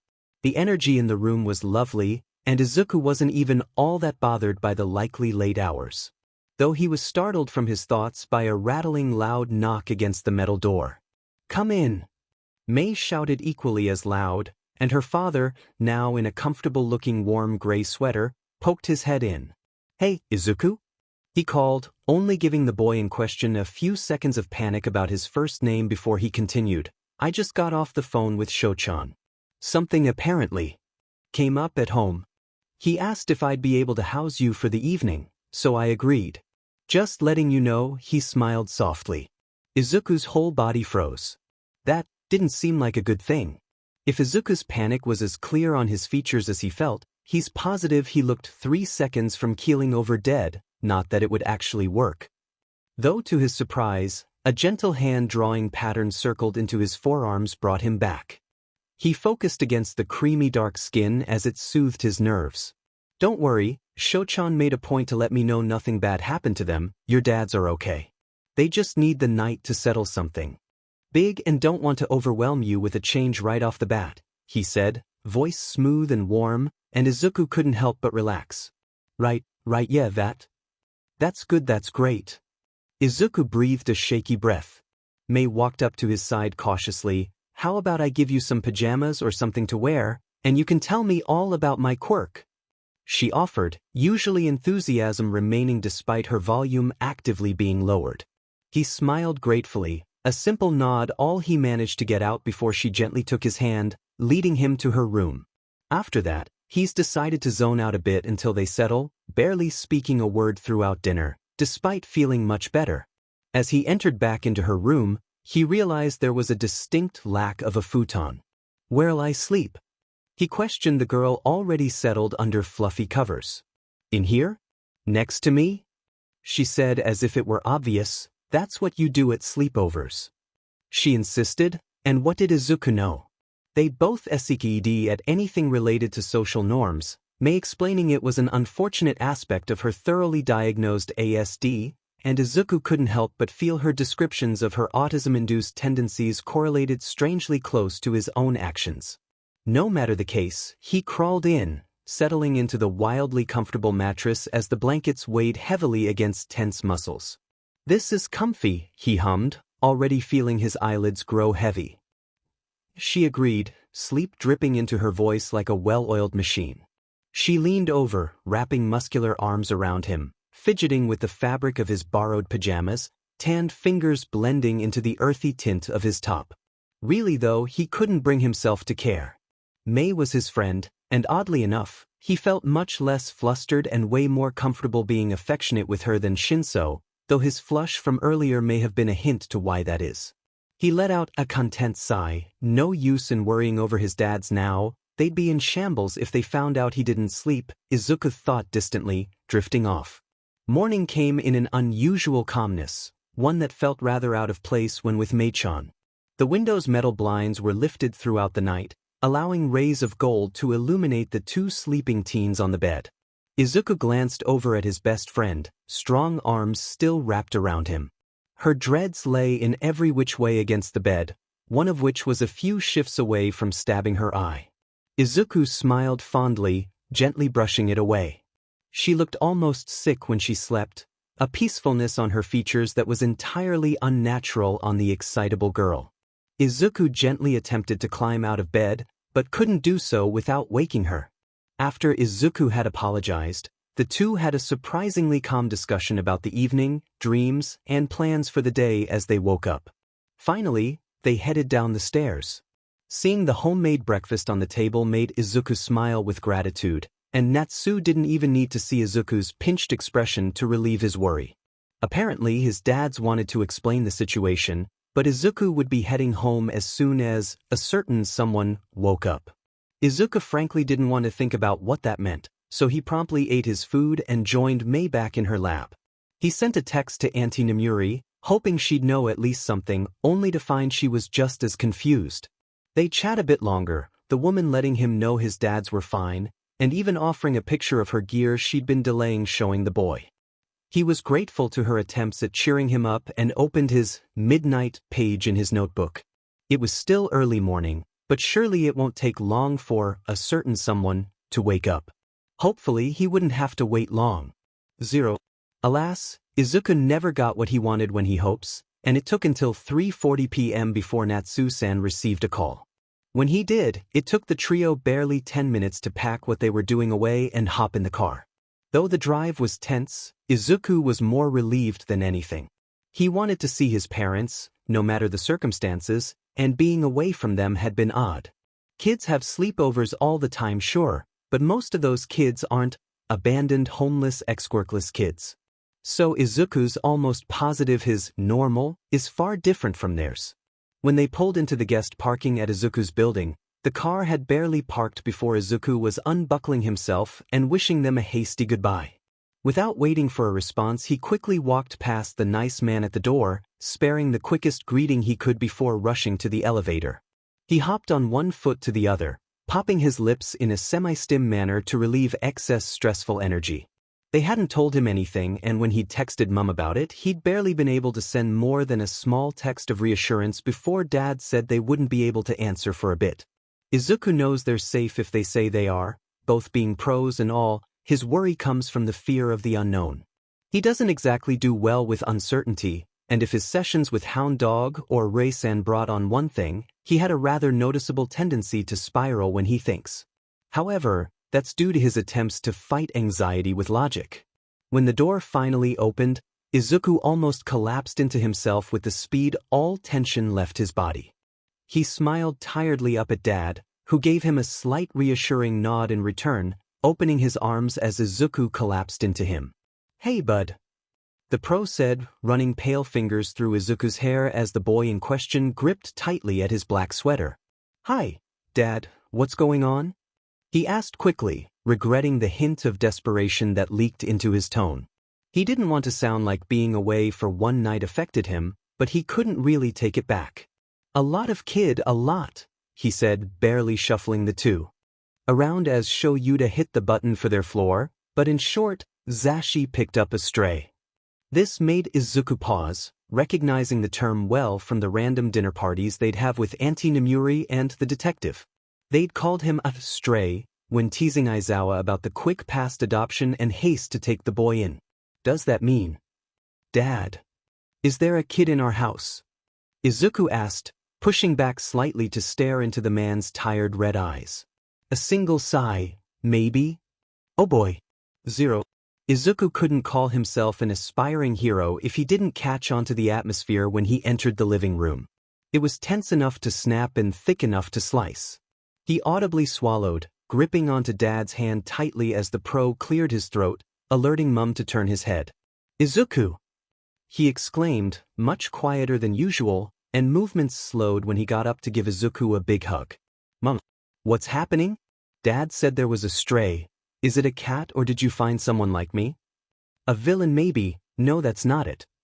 What happened is everything dash. He was cut off by a scoff, the noise coming from behind them. Mum pulled away, moving to step aside and reveal a teen standing with fake confidence behind the couch. I'm almost positive I'm not a villain, the child said, voice tight with practiced theatrics and body language forcibly casual. Gray-tinted pupils looked Izuku up and down, a judgment all too familiar to Izuku as the fellow teen searched for any sort of threat. Their cutely done nails dagged tightly into long pink sleeves, and their footing seemed to show a weak body, the same figure Izuku harbored from malnourishment. This kid is hitting way too close to home. Hello? Izuku questioned, seeming to snap his dads out of their guarded observing. Right so dash, Mum started. Izuku baby, this is Neito Monoma, Neito, this is Izuku, our son, he gestured, placing a comforting hand on the freckled boy's shoulder. Izuku, Neito hummed as if testing out the name, cool. They shrugged, going to shake his hand before flinching away, very obviously trying to hide his attempt at formality by running it through blonde strands. As for Izuku, he'd be dead not to notice a quirk-induced insecurity, and the way the boy distinctly avoided contact gave away a touch-based quirk. Maybe it was villainous like Shinsu's? But then again they'd likely be trying to seem less threatening rather than confident. Maybe others found it dangerous? Maybe? That options would certainly cause them to want to compensate for that, but then, it's nice to meet you, Izuku smiled, forcibly cutting off the spiral before searching for a different topic, pausing before pointing at the other's torso. I like your shirt, he smiled nervously. Oh really? The kids, swave, faltering as he softened, body language and tones seeming weary and almost nervous. I think all the pastel colors suit you. Mum told me this style is a cutesy one, right? The blonde nodded, looking down at the pink and purple design on the shirt, pale blue bubbles surrounding a stylized water bottle. I like it. Izuku chirped, beaming his signature smile to the newcomer. Neito seemed to fluster at this, sputtering some spiel about how, I know, I wear what I like. I'm better than anyone who has opinions and I'm glad at least someone appreciates style. But their almost palpable relief was a painfully obvious tell to their nerves surrounding the clothes. After that horrendously awkward interactions, the group sat down for a very early dinner, one of simple curry and rice. Introductions were in order, as well as things needing to be explained a bit further. So, Mum clapped, quickly thanking Dad for pouring him a glass of water before continuing, let's play a little get-to-know-you game with everyone since Sho barely got to talk with the new listener. Izuku bounced, loving these little table games even if they could be redundant. So here, today's format. Say your name, pronouns, favorite song, and favorite dessert. Mum beamed, scooping a healthy spoonful into his mouth. Oh, can I go first? Izuku asked, excited to get the ball rolling and determined to ease the younger blonde's nerves. Take it away, kiddo. Izuku swallowed his bite, clearing his throat as he started. So, I'm Izuku Ayama, but I prefer if people call me Izuku, and I use he/him pronouns, he began, turning briefly to make sure Neito caught everything before he continued. My favorite song would probably be anything in me and Denki's shared playlist. Izuku spared a quick glare at Dad for the questioning look. I guess my favorite dessert is carrot cake, but I haven't had many sweets. He finished, shoveling another bite in as he gestured to Dad. The man in question sighed. Sho Yudaizawa, they, jazz lofi, I like apple pie and blueberry muffins. The two family members laughed at the minimalist response, even Neito able to show genuine amusement. Right then, I'm Hisashi Yamada. I use he/him pronouns, but I am a non-binary man, so call me Mrs. if you are to be fancy, he winked, earning a found eye roll from his husband. My favorite song is probably Loverboy by AWOL, or anything by Lizzo, and I like any type of ice cream or cake or anything. He finished, finally pointing a gentle hand towards the newcomer. The person in question cleared their throat, taking a poorly hidden breath of confidence before running pretty nails through shiny blonde hair. You can call me Neito, I use they/them pronouns, and don't you forget that dash, they scoffed, continuing, I don't listen to music a lot, but I like the Korean pop at the malls. I don't like sweets, he finished, quickly shoving food in his mouth before tensing for a reaction, likely negative. A reaction in which Izuku was determined not to give. Cool, a pleasure to meet you, Neito, and yes, sweets can be a lot. I like carrot cake house, it's like a perfect middle ground. Chichan wants me to try red velvet, but Shinso keeps saying it's just dyed chocolate, which is just a recipe for disaster. He took another bite of food. I mean, they may be close, but siblings fighting is like scarier than any villain. He chuckled before being cut off by Dad. That's 'cause it is dyed chocolate. Silence. I swear you better take that back, Hisashi warned, causing an exasperated groan to leave Izuku as Dusty let out a tired meow from the couch, seeming to make Neito jump. Other than that, the relief on the kid's face at the playful banter made a sad smile grace Izuku's features. He saw far too much of himself in the fellow teen, and he couldn't just let it go. After they ate, the group migrated to the living room to discuss the plans and context of the entire situation. Mum had found Neito while on patrol, the specifics of which were kept a secret from both Izuku and Shoyuta for the time being, as per Neito's request. After a fair amount of trust-earning and persuasion, Mum convinced the younger blonde to come with him to the station. With as little boring or invasive detail as he could, Hisashi explained that Neito too was a homeless child, their parents both being absent for drastically different reasons than Izuku's, of which Mum himself didn't even know, and of which Neito didn't seem inclined to elaborate on. Mum made the decision to take them in, barely informing Dad except for a threat if he refused, and promptly took the kid home. Izuku and his dad shared a quick, knowing look. The insistence likely had to do with the information they were missing, but neither were insensitive enough to press. After the brief explanation of, well, everything, they got the rundown of the next few days. When Izuku went to school on Monday, the two pros and Neito would stay home to move things around and shop. The two kids would sleep in the master bedroom, both with twin beds and their own side. The parent would take Izuku's room. The freckled boy wanted to protest, but couldn't exactly come up with a logical explanation as to why he should sleep on the couch and let the others have rooms, so he begrudgingly accepted, Neito teasing him about selflessness, which would have been silly if their teary eyes at Izuku's generosity didn't ruin the illusion. So with that, they all just sat and talked, sharing stories with the new household member, and Izuku took it upon himself to enthusiastically introduce the blonde to Dusty. When it was clear everyone was tired, Dad sent them off to bed. Thankfully, Neito was able to sleep with Izuku in their parents' big bed, since Shoyuta was on patrol duty, and Mum volunteered to sleep in Izuku's bed. Once again, Izuku found no reason to complain and begrudgingly accepted. He gave Neito a pair of his frilliest pajamas, taking his own simple fern-patterned set. His favorite couch, they were the softest, and they climbed in. Izuku could sense the other's discomfort sleeping with someone else in the same bed, and if Izuku caught on to the way they covered up certain areas with various pillows and carefully practiced positioning, he wasn't going to bring it up. He wasn't sure how to ease the teen's anxieties, knowing something like that was likely learned and couldn't inherently be soothed, something which caused Izuku's heart to snap. Sure, he'd experienced the faintest skim of this situation, scummy men scoping him out and offering generous things in exchange for Izuku acting on sickening demands, but Watanabe-san had chased them off earlier on, and Izuku learned to avoid stuff like that. Izuku hated the thought that this kid may not have been so lucky as to deny certain things, and it made the already big lump in the freckled boy's throat grow. So, he began to quietly talk, discussing his sleepover with Mei, the similarities, his ineptitude in social interactions, Shinso, Chichan, anything to get the other to relax in his presence. To show he's not a threat. In the end, it seemed to work, Neito even asking a few questions as they grew more tired, and eventually, they must have drifted off. Once again their family grew one more person as abruptly and quickly as it had when Izuku joined, and they wouldn't have it any other way. Neito's nails. Neito fit right in, Izuku decided. It took little to no time for the household dynamic to shift, and in the end, days turned into months, and throughout those months a new routine was once again formed. Neito clicked quickly with Mei, squeezing into her and Izuku's little group. Shinso even began to grow closer to the bunch, even allowing the others to call him Hitoshi.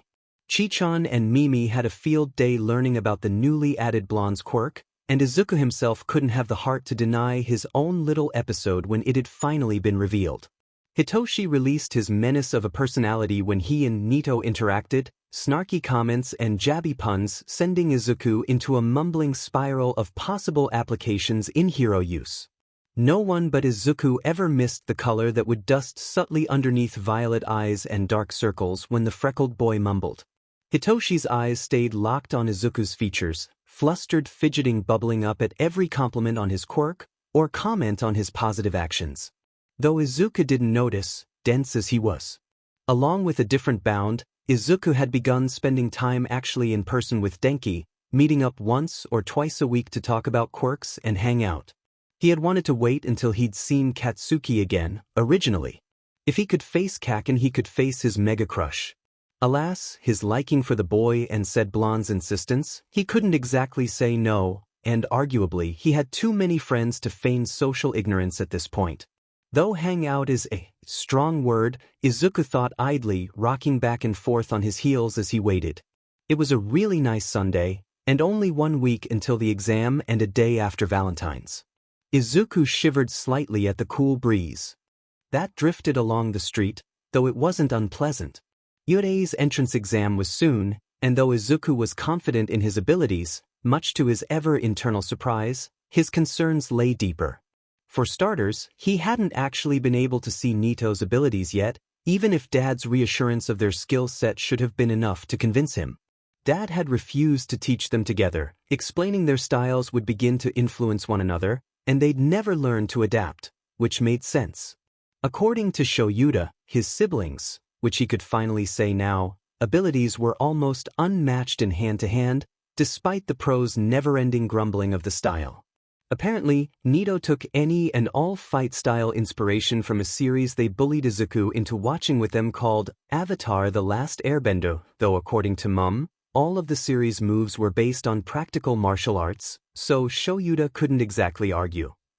There were more concerns than his siblings' success, however. Katsuki held another. Knowing the systems in place, it was drastically unlikely that Izuku would run into the blonde, whether actually in the exam or after, but he was still nervous. It'd only be a month later that they'd likely see each other again, and even with his parents' reassurance and Auntie Nem being the one to house him once he's released, his nerves still burned both literally and metaphorically with his memories. Then there were his friends. Not just his classmates, but Denki as well. They'd been training together, yet the electric blonde's self-esteem was cause for Izuku's well-earned worry. He sighed, tilting his head to rest frizzy curls against the building's cold brick, pulling the fabric of his scarf up over his mouth. He was wearing the coat Mum had given him the first time they'd gone out, though this time he decided to tie it at the back, leaving his outfit open to the eye. He was actually quite proud of what he'd picked out. He wore a rust and a cream plaid button-up, layering a similar cream sweater vest over top. Any and all accessories, whether it be necklaces or belts, were the same shade as his coat, and the similar rust-tinted corduroy pants rolled gently to reveal socks that matched his warm white scarf. He finished off the look with his leather shoes, ones which gave a satisfying click whenever he tapped the toes together. He fiddled with the scarf, checking it covered every area it could. He couldn't catch a cold, it'd be too hard on his health considering he was barely healthy at all. He was waiting for Denki, a meet-up being scheduled at a cafe, not only to go over everything before the exam but also just to wind down before the said event. Speak of the devil and he shall appear, because barely a few seconds after Izuku thought of what to go over, the boy in question came barreling down the street, slipping on the very minimal layer of ice against the pavement and crashing into Izuku's side. The freckled boy yelped, arms instinctively shooting out to stabilize his frantic companion, steadying his hands against Denki's waist, as the blonde gripped firmly at the shorter's shoulder. Denki was panting, deep breaths release minty condensation into the air in little puffs. Izuku raised a brow, an amused smile tugging at his lips. "You all right there, Dash?" Denki interrupted him by holding up a finger, digging its unoccupied hand into his pocket. Funny to note Izuku himself hadn't let go of the other's waist. The outfit Denki was wearing today was similar to his usual trendy getup. Y2K wasn't exactly what Izuku would say, considering it was much more masculine compared to the poster board for it. Under a very fluffy green coat, it wore a soft yellow long sleeve underneath a hot pink tee, which sported the classic Bratz bubble letters. He wore simple black jeans, a big chain with beaded yellow flowers between each pair of loops. Bright pink socks stood out against. "Denki, why the heck are you wearing Crocs again?" Izuku whined, tone not adding up to the disappointed gaze Denki couldn't really hold. "Don't worry about it, Zuku." He deflected, finally pulling out a neatly tied bag from his pocket. It held chocolate. Izuku blinked at it once, twice, before staring at Denki, confused. "Valentine's was yesterday." He began excitedly before its confidence faltered. I mean they started as gratitude chocolates, for helping me train and all that. And then well, I got carried away because you're just so cool and I was thinking about it and you're sweet, so it was kind of romantic. But not really, cause there's still gratitude and you don't have to accept them as anything but that and dash. Izuku cut him off, wrapping his arms around the boy's slightly toned frame. "Thank you." That was all he said, refusing to acknowledge the tears in his eyes. Izuku's confidence was better now, and though he had no clue why Denki would even consider giving him chocolates with romantic meaning, he wasn't going to question Denki's questionable taste. Get it. Right? Whyish. Denki smiled sheepishly, growing more sincere at the positively radiant grin on Izuku's own tear-strewn face. They didn't get much exam planning done that day. 0. The exam day was here. It was finally here and Neito was nervous. Many reasons could have been the cause, of course: insecurities, bullies, trauma, self-esteem, their attitude. Really, they didn't want to think about it, even though they really should be working through some SHT. Right now, however, they needed to keep their head high, confidence stable, and mind clear, because if Izuku was managing not to crap his pants, Neito could too. Speaking of their brother, Izuku was looking up at the big building, giant H dwarfing the already massive structure as they stood beneath the school's red arch. In front of said entry held many tables, where they'd have their forms quickly scanned to prevent any accidental security door activations. Other than that, the two of them remained in their school uniforms, bags on their backs, and submitted necessities at their sides. Even if Neito used strictly hand-to-hand, Mei had developed special wrist wraps to brace their muscles, as well as added features such as fire resistance and waterproof attributes, depending on the quirks they'd copy. A gift which she'd gifted them on Valentine's Day, along with horrendously burnt and molten chocolate she'd handed out to their entire friend group, which Neito may or may not have eaten anyways. They'd trace sure her gift. Izuku had his hook sword bow staff thingy, though Neito really wasn't sure a bow staff was the right word. The hooks were exposed on either end, so it was more of a weird double-sided hook spear thing. Izuku still used bow staff fighting techniques, so at this point, who knows? Izuku stood shaking, hands flexing for something to grab as he settled on a simple shaky hand stem, as one would dry off hands without a towel.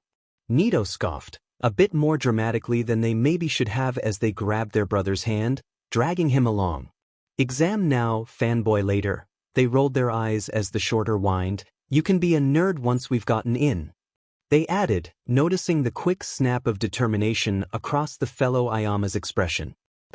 Alas, since Izuku was mumbling to himself, and Neito had made the amateur mistake of letting go, it took less than a few seconds for the boy to immediately make a fool of himself by tripping on his own feet.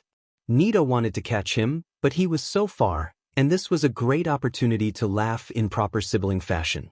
Sadly, it wasn't meant to be, and a girl with a rather bouncy brown bob quickly tapped his backpack, sputtering almost if not more than Izuku himself. "I am so sorry for using my quirk on you without permission. It'd just be unlucky to trip right before an exam, right?" she said, far less stuttering and much more confidence than Neito expected, though the same couldn't be said about his brother's blubbering mess of words. Neito stepped in. This was sad to watch. "Don't worry, hun, my brother would have survived a little fall." Izuku gave him a thankful look. "But I am disappointed you stopped the teasing opportunity." The smile was now a glare. "Kami, why are you so mean to me?" Izuku pouted dramatically, the girl blinking once before giggling, warm and light. "You two are really weird. Anyway, good luck on your exam. Hopefully, we'll see each other at school in April," she chirped, bouncing off into the main building. The two stared after, sharing a quick look before following after. To their ever-growing good mood, their exam room was taking place with Hitoshi. Sadly, Mei-chan and Chi-chan would be taking their exam tomorrow, their written test having a few different areas to the other courses' exams, same with the business courses. On top of the girls' practical, it was common knowledge some applicants tried for heroics along with support, and they needed to properly give kids the chance to apply. The girls were missed, but no matter. Izuku gave an absolutely blinding smile to his friend, taking the seat to his right, Neito choosing the one in front of the tired boy, giving him a Cheshire grin that Hitoshi reciprocated. "Hey, you're here earlier than I thought," Izuku mused, and Neito simply nodded. They noted that other than the three of them, a boy with blue-tinted hair and rigid posture remained unblinking at the front of the class. He looked familiar, but who knows? "Yeah, Ichigo and I barely sleep, and because of the nerves, last night was a beat," Hitoshi groaned, running a hand down his face. "Since we were already awake, Mom offered to drive me here on her way to work," he finished, causing Izuku to perk up. "Wait, you guys don't sleep?" he asked, finger twitching for the notebook he knew wasn't anywhere near. "Yeah, insomnia's a beach, and having a mutant quirk related to a nocturnal creature causes a few issues," he explained, Izuku practically vibrating. "That makes so much sense. I'd never thought of that. If she wasn't so determined to pursue support, she'd be an incredibly skilled underground hero along with Eraserhead, Cleric and Paladin, Rocklock. Gosh, the possibilities. Her fluidity in Morse code would be incredibly useful, let alone the bioluminescence being incredible for signals and rescue, though her suit would need her stomach exposed. Is that a hazard? Oh, what if dash? He was promptly cut off by a few other students filing in, flush rising to his freckled cheeks. "Doing great, Zuzu," Neito teased, relishing in the groan of disapproval at the vile nickname the blonde would never stop using. As soon as Cementos entered the room, papers were handed out and the test began. Neito wasn't that confident, but with Izuku's study help, they knew they'd pass this portion, whether with flying colors or scraping the barrel. They hoped. 0. Izuku was stumped. No, it wasn't because the test was hard. Actually, it was so drastically the opposite that it made him feel weird. This was really easy, surprisingly so. Izuku knew he was smart, genius levels back before intelligence and mind quirks really took a jump start in the modern day. He knew this, yet it was still weird. Naturally, those without mental quirks had a rather large section of the brain taken up by the quirk factor. Now, this didn't make them stupid, it just made it so those who were quirkless had a few extra thinking skills. Izuku knew now that he actually did have a quirk factor, but its size justified his completely baseless, quirkless status. It was small, considering it was a mutation gene that was inactive. He still had no clue how they even worked.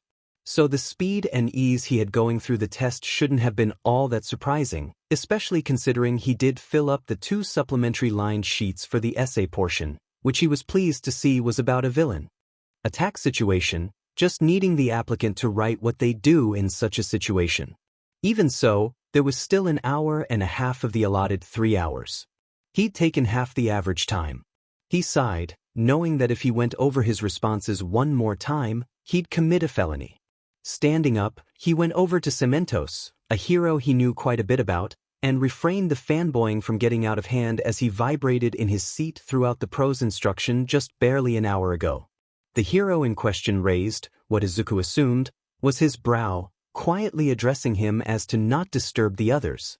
"Ayama, if you don't know an answer, you could at least wing it. Leaving stuff wrong is better than blank," he said, and it took Izuku a few seconds of blinking before he smiled sheepishly. Nothing is blank, Cementos, sir. And the 2 bonus pages are kind of full, so I can't do much more." He laughed awkwardly, earning a shocked expression from the cement. How could he even read his features? Who knows? Right, okay. The pro said. No one in the class could hear their discussion, but the fact he was sent to lunch after that caused a few shocked expressions from fellow examinees, and to Izuku's immediate discomfort, a judgmental glare from the boy with blue hair and angular glasses that had arrived before the lot of them. So weird, he thought, making his way to the lunchroom to wait for his friends. Izuku was only a little disappointed no one had finished before him. On the plus side, he didn't have to talk to anyone. He quickly slid into one of the booth-style tables in the cafeteria, taking out the bento Mum had made for him and Neito. He chuckled a bit at the design. Izuku had a simple cute bear on his side, but Neito's, well, let's just say Izuku knew what the pink food coloring was for. The rice was pink, the mochi was pink, and even the salmon was pink, obviously. It looked like a Sakura wonderland, and Izuku had to stifle snorting chuckles. He set the box aside to wait for his sibling, taking out his notebook to continue working on his cemento sketch, since he'd seen the man so close up. It was only after a few minutes of this did he realize someone had taken the seat in front of him. Glancing up, he was met with a curious but bright-eyed boy. He had rather messy black hair, chopped at weird layers and hanging unevenly over a scar on his brow. He had almost piercing red eyes, filled with an odd mix of wondering innocence and trained danger. When the boy noticed he'd gotten the shorter's attention, he beamed, revealing carnivore-like teeth that tapered into a hazardous peak. Now, most would be wary of such dangerous chompers. Izuku was not most. "Oh my gosh!" he shouted, practically diving across the table to grab the boy's cheeks, spreading the sides of his mouth open to examining his teeth, twisting his head this way and that. Hack dash, the boy tried, not able to form a sentence with his lips pulled so wide. "Oh sorry. Izuku frantically apologized, narrowly avoiding slamming his forehead into the table as he bowed. "I just love quirks and your teeth are so cool and I just thought they'd have some purpose and dash. Literally don't even sweat it, man." The boy chuckled, waving his hands a bit slower than Izuku's own. "I'm used to it, dude, don't worry," he beamed again. "So cool," Izuku muttered, staring starry-eyed at the munchers. The other laughed. "They are cool, but they actually aren't part of my quirk," he said. "Wow. A genetic mutation? Did one of your parents have it? Or a sibling? Grandparent? Do they affect your quirk negatively? How about diet? That sounds awfully painful dash." Izuku wanted to continue, but the boy just laughed. "Chatterbox, aren't you?" Izuku flushed. "My name's Ejiro Kirishima," he said, holding out a large hand to the shorter. I'm Izuku Ayama," he said, returning the shake. "Looks like we're the first two out of the exam rooms." Kirishima mused. "Seems like it. Was it easy for you too?" Izuku pressed. The boy tensed. No, I only understood half the questions. But I'm quick, and reviewing stuff is hard, so I didn't really have a chance to second-guess myself." He chuckled. "Oh, that makes sense. Well, I'm sure you did great." The two nodded, before Izuku continued.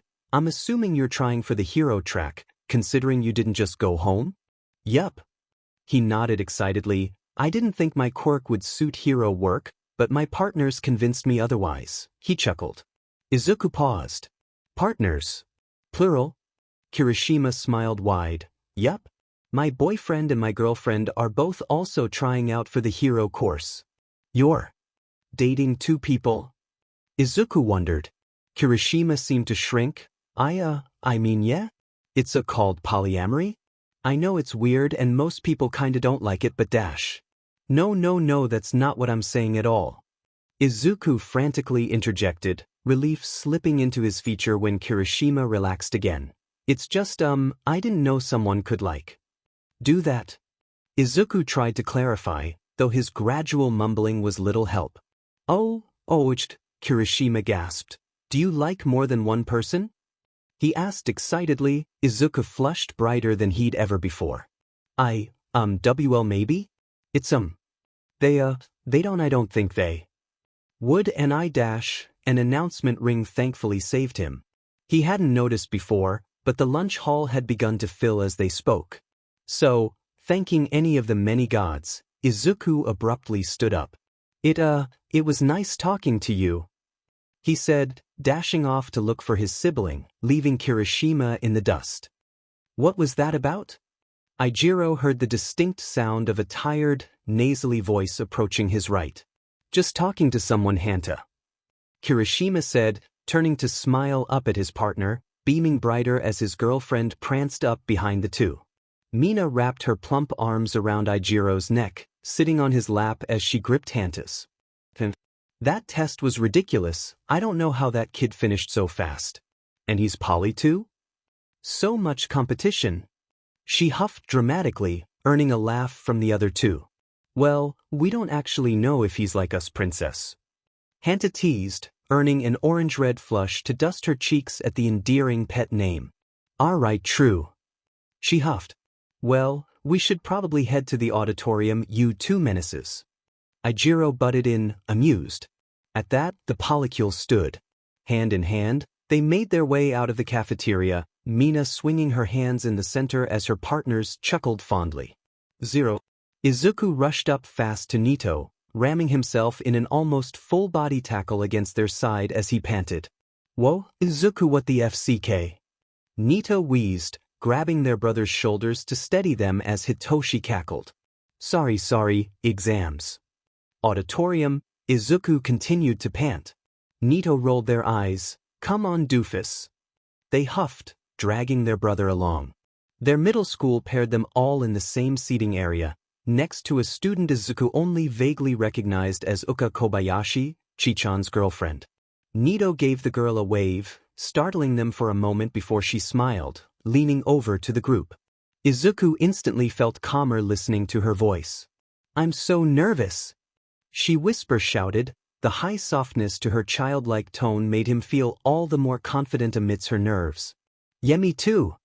Izuku agreed, Hitoshi only grunting in response as Neito nodded.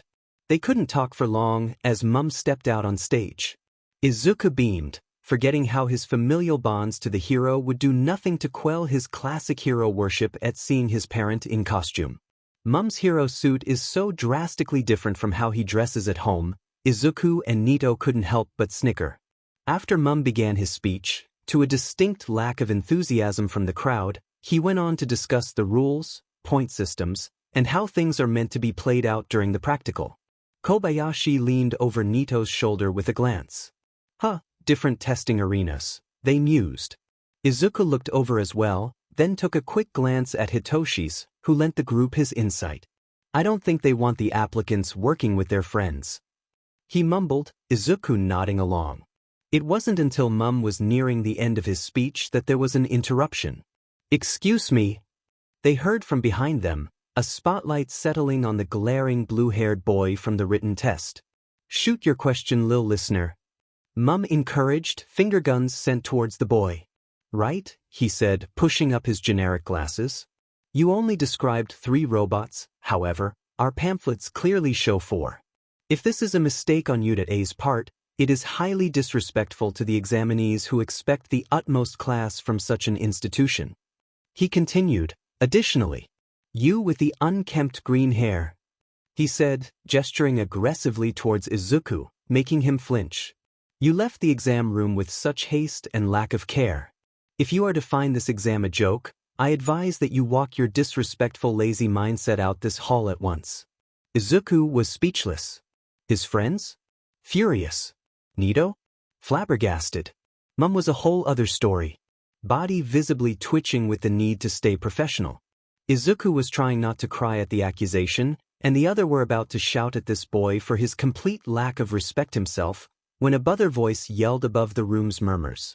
Did your old folks shove a stick up your butt? Izuku's one of the DMN's smartest nerds I've met in my life. Just 'cause you don't measure up doesn't mean you gotta push your lack of intelligence on the BSTRD. Another spotlight landed on the voice. Izuku's breath hitched, eyes meeting those of crimson red and spiked blonde. The boy in question, Katsuki, quickly avoided his gaze, almost guilty, and went back to glaring at the glasses kid. The kid in question spluttered, giving Mum time to clear his throat. Thank you for the insight, lil listener, but I advise you not to call out other examinees on baseless assumptions. Not very heroic, you know, he winked, causing the blue-haired kid to lower his head in shame. Mum explained the 0-pointers, which had Izuku thinking, but his mind was distracted. Kachan. Defended me? Izuku was deservingly confused about Katsuki's behavior. Not only did he defend him, but he didn't call him quirkless, insult him aside from the nerd comment, and he complimented him? Izuku would dwell on it if he could, but time was of the essence, and their practice was going to begin. The group made their way to the buses, each giving their own acts of affection and encouragement. Kobayashi handed each of them a small pouch filled with sparkly yellow powder. Her quirk was called Pixie Dust, and apparently when she gets overly positive emotions, her wrist glands fizz with a yellow-tinted version of the dust. Chichan joked that it was good luck, and now the two follow in the yellow dust luck theory. It's silly, but Izuku felt eternally grateful that she thought of them. Hopping onto his bus, a deep breath was all he got before the reality hit. He could do this. 0. And now, we show all our friends' exams, going Hitoshi, Uka, Neito the Izuku, if certain ones interest you more than others. They'll also have varying levels of detail how far they get. First, Hitoshi. Hitoshi may look like a cool, suave, mysterious guy on the outside. He held his makeshift ball and chain with effortless nonchalance, and his eyes remained lidded and tired. This was a lie, of course. Hitoshi was going to throw up, and he wanted to crawl into a corner and hide. He was 0.02 seconds from calling Chichan to come to get him so he could wrap his arms around his little sister from behind and watch her as she sews. This coping mechanism, however, was no help during an exam. Before he could turn green and sheet a brick, a bright-eyed blonde practically danced over to the Hitoshi. Before he could say anything, whether that be an insult to the dope or ignoring the annoying levels of energy, it clicked that he recognized the black streak in his hair. Denki Kaminari, he said, barely above a mutter. The boy blinked, once, twice, before a wonderfully bright smile spread across its face. Hitoshi? He asked, honey, dripping from the shock in his tone, warming and bubbling, and Hitoshi's nerves. He nodded noncommittedly. Wow. I just thought you were a cutie, but who knew you were Aiza's friend? He chuckled, causing more flush to spread across the tired boy's face. Yeah. They didn't have much time to chat before the gates began to slowly open. Mum's voice rang out, but Hitoshi knew better. Izuku and Neito had explained a few tips their Auntie Nem gave them, the biggest one. There are no countdowns in a real battle. Hitoshi subconsciously gripped Kaminari's hand tightly, dragging the shocked boy along as he sprinted into the arena. He may be pulling a bit hard at the blonde, but he was faster, and God help him if he saw Izuku's disappointed face because this airhead didn't make it in. Whoa dude, your quick dash. Careful on your left. He interrupted, pulling Kaminari's arm as he swerved, yanking the boy behind him as his opposite arm swung the big metal sphere right into the robot's control panel, using the full-body swing with the blonde to add momentum. The bot sparked, fizzled, and creaked, but it was down. Hitoshi spared it a glance. That's 2 points, he turned to Kaminari, only to be met with a flustered gaze of shock. Its hair stood awkwardly with static, and his lashes seemed to spark as it blinked, illuminating his eyes with 1,000 stars. Hitoshi, wow, Hitoshi was gay. Thanks for saving me, man. Kaminari recovered ungracefully, quickly shaking his head before it took his turn to grab the taller's hand. Let's do this. He encouraged, and Hitoshi could only nod, chasing after the boy as they covered each other's backs. 0. Uka fidgeted in place, carefully taping each of her fingers to her thumbs, just like Ichigo had thought them. She was doing her best to avoid irritating the skin around her pixie glands. They already got irritated when she used her quirk. She couldn't afford to fall back on old habits. It was dangerous after all. She went through the metallic band on her arm, Ichigo's first non-costume-related support item. It had been a birthday gift, one to check the chemicals in her blood, or what would be her blood. In reality, her blood was just glorified fairy dust or pollen in most cases. It had many different properties depending on her blood pressure levels, and that's what the band was for. It was nothing more than a thin piece of metal, almost bendy enough to resemble fabric, but it was anything but. It connected deep into her skin. A weird signal wave thingy was in tune with her circulatory system. She didn't know Ichigo would. She was so smart. She smiled at the thought of her girlfriend. Before shaking her head, only knocking a few wisps of moss from her bubblegum pink hair. She had to focus. Smacking themselves in the face, she quickly went about adjusting the setting on the brace. The test was robots all spread about. She'd need to be able to increase movement and destroy things. Easy enough, she had those both practiced. It was hard to explain how her blood pressure could fluctuate in different parts of her body, but it had more to do with the release glands than anything. They tightened or loosened around a certain point. A pressure point. No, she did not giggle to herself. Setting the pressure in her ankle glands, she allowed the powder there to basically give her a weightless feel.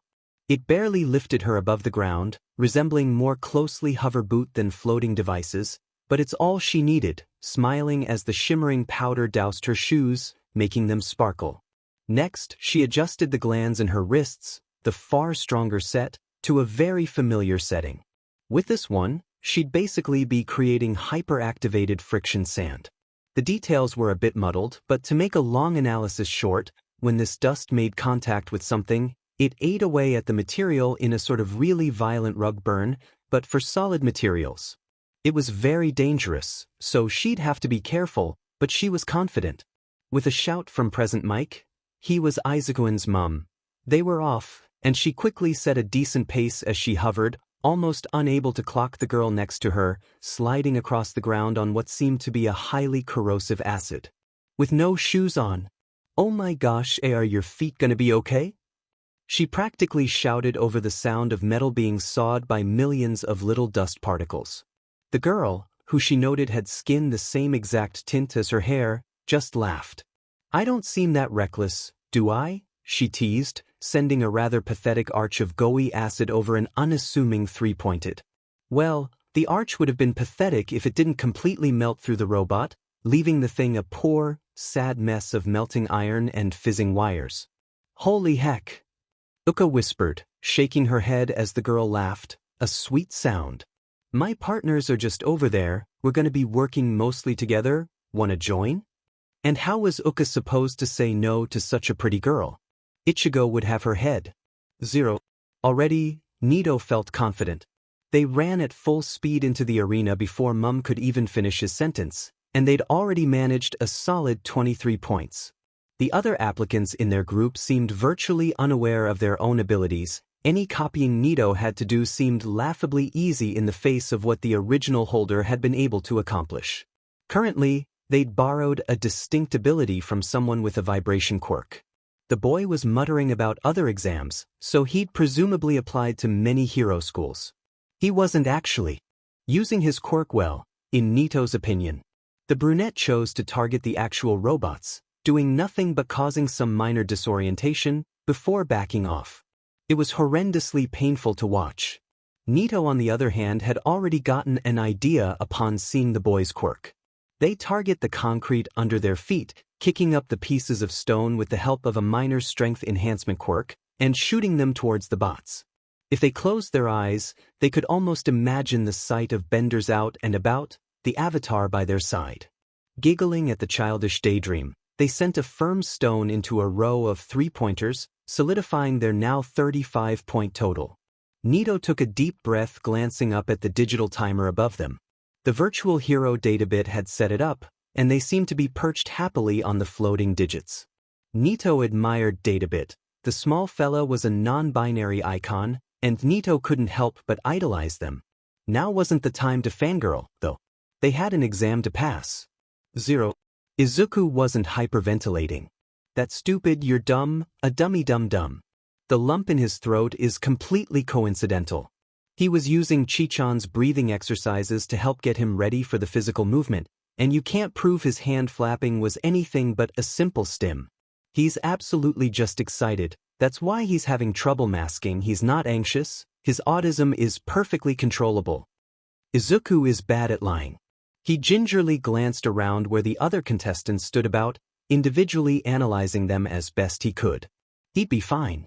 He didn't even recognize anyone here, so no distractions. He'd be okay. He'll just think of his friends. They'll be so happy when he passes. He'd finally calmed a bit, popping his mouth together as his fingers snapped. Stimming had always kept his mind occupied, and it would keep him in motion, vital to reduce the getting ready PRD that came with running. Of course, it wasn't that easy, and when a big, slightly too firm hand landed on his shoulder, it wasn't exactly his fault. He began to hyperventilate. If Izuku saw the blue hair and firm gaze, he definitely didn't process it. He didn't like being grabbed. I find it incredibly malicious to distract the other examinees with your obnoxious noises. It is frankly unheroic to sabotage Dash. Grabbing was bad. Furthermore, such distractions are unfit for an applicant at such an institute. That paired with the blatant throwing of your written test, I can't help but think Dash. He wasn't safe. You have weapons with you, and I can't help but assume with your past actions today that you are not meant to have them. I demand you turn in the offenses at once. Dash. Watanabe-san. He promised he wouldn't get napped. He had to run. If you cannot show the school you are fit for this program, perhaps a disrespect like yourself should just leave. Dash. Why couldn't he run? Hey! He snapped out of his spiral. The hand on his shoulder wasn't there, and he was instead wrapped in an embrace. What in the name of Ineji are you doing, Genko? A girl, while she was thin, had Izuku pressed firmly into a bony hip, arms wrapped tightly around his shaking frame. She was glaring bright orange daggers at the boy, mouth in a pout-like snarl, and teeth black as the night sky. Wait, what had she called him? Keiko was clearly suffering from a sort of meltdown, and you may as well have added fuel to the fire of his worries. She scoffed. I was doing no such thing. If I had been making the hooligan uncomfortable, he should have said Dash. Thank you. Izuku stuttered out, still staring into the fiery eyes that continued to glance at him with worry. The blue boy paused, staring at the two before scoffing. Maybe you are not fit for such a high-past career if a simple display of disappointment sent you into this state. Then he just walked away. Genko, you insufferable prejudice. Dash. Izuku held onto the girls. God, does she have any muscle? She was clearly healthy. Why on earth is she, waist, only managing to calm her a tad?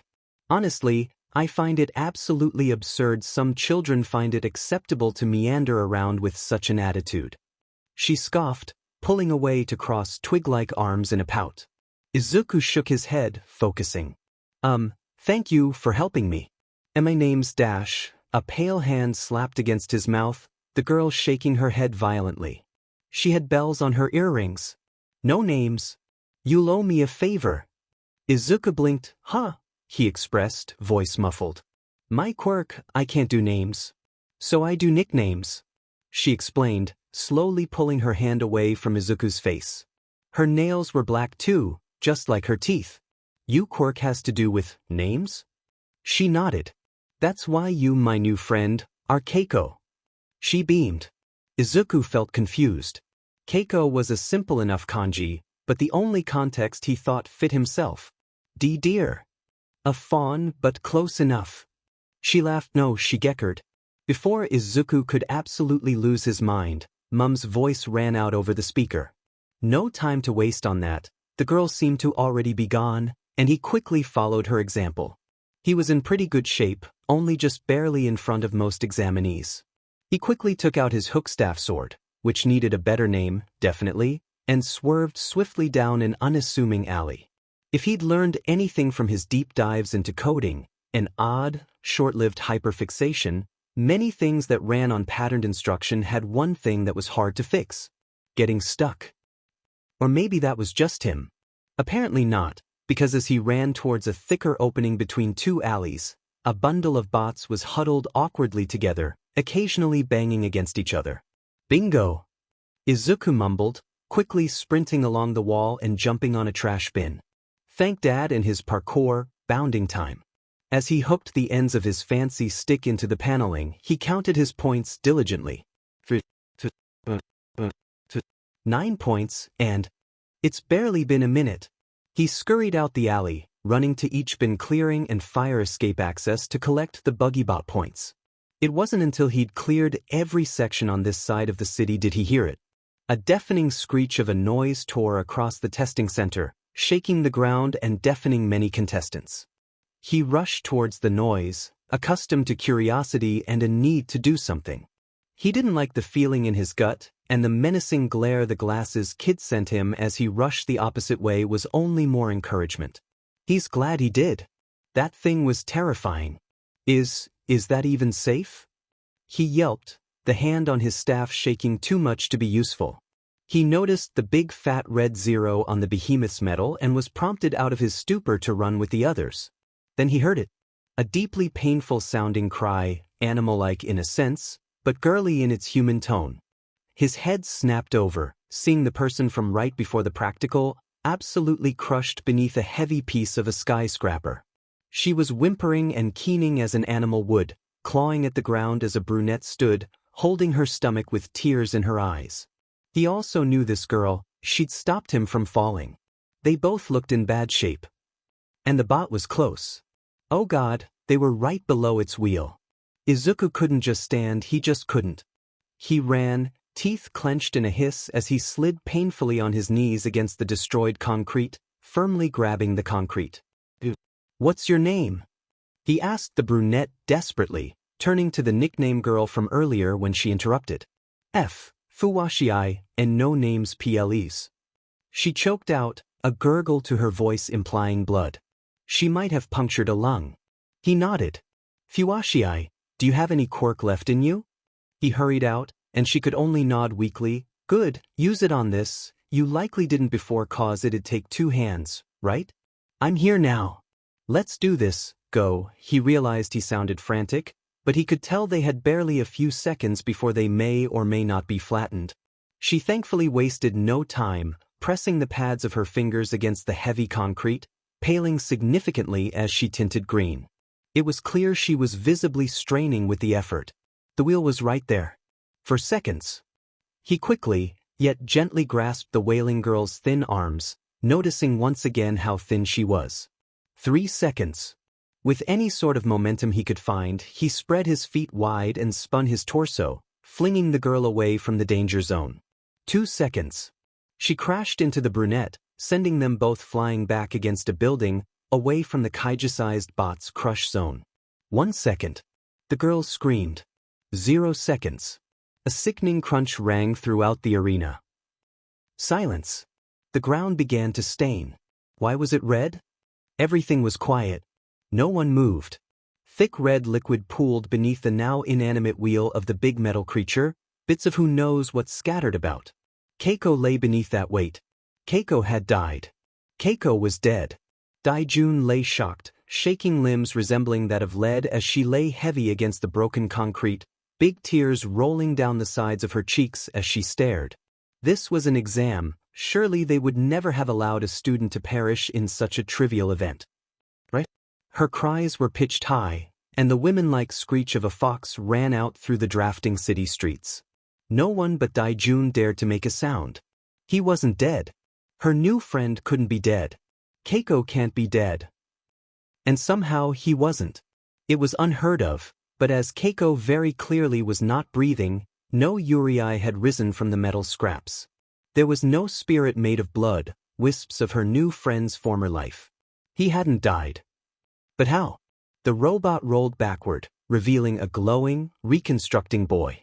His tissue was being sewn together, his skin rebuilding as liquids pumped beneath his skin. Then, Keiko jolted, flinging upward like a board of wood, stiff and unyielding, but alive. The arena was silent. Keiko blinked. "Okay.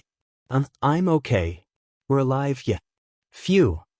Daijun wailed, quickly joined by Fuwashii as the two ran towards the perfectly healthy boy.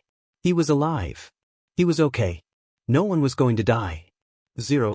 All Might was going to die today.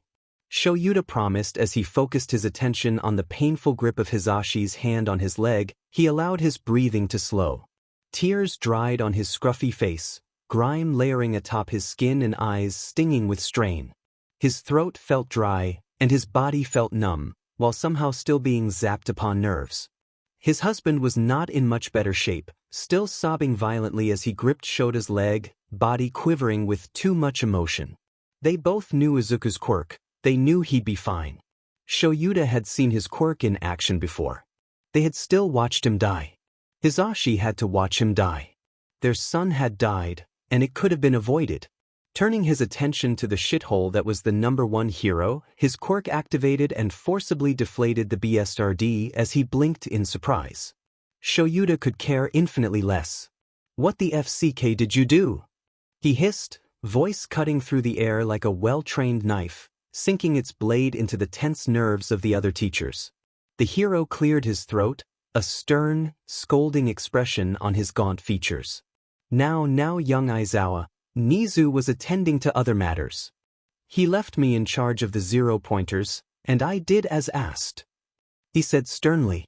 Yeah, no if it. Yeah, to make sure they didn't F-King kill a child.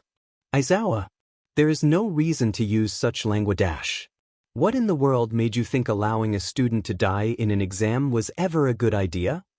Show you to spat. Well, on young Ayama's file, it explicitly stated he had a reincarnation quirk. I had met the boy before. He told me he was quirkless, you see. I simply had to prove it to myself. Heroism is no place for the quirkless. All Might scoffed, and Shuta's blood boiled. Not only was the stupid illegal, but the F-King blow-up balloon's savior complex was a bigot too. King Hell. You were the hero he talked to that day. You're the beastardy who convinced him to kill himself. He whispered out. The oaf hadn't heard, but if Cleric's whine of shock was anything to go by, he hadn't been too quiet. I'm going to kill you. Hizashi piped in, and the collective gasp throughout the room should have been more satisfying, but at this moment, nothing was. Excuse me, I'm going to rip every single tooth from your mouth and wipe that pitiful fake smile off your bigoted face. I'm going to stab your eyes with a bottle opener and rip open that scar on your side with a rusty potato peeler before burying somewhere no one will ever fucking find you, Hizashi said in English, but All Might understood.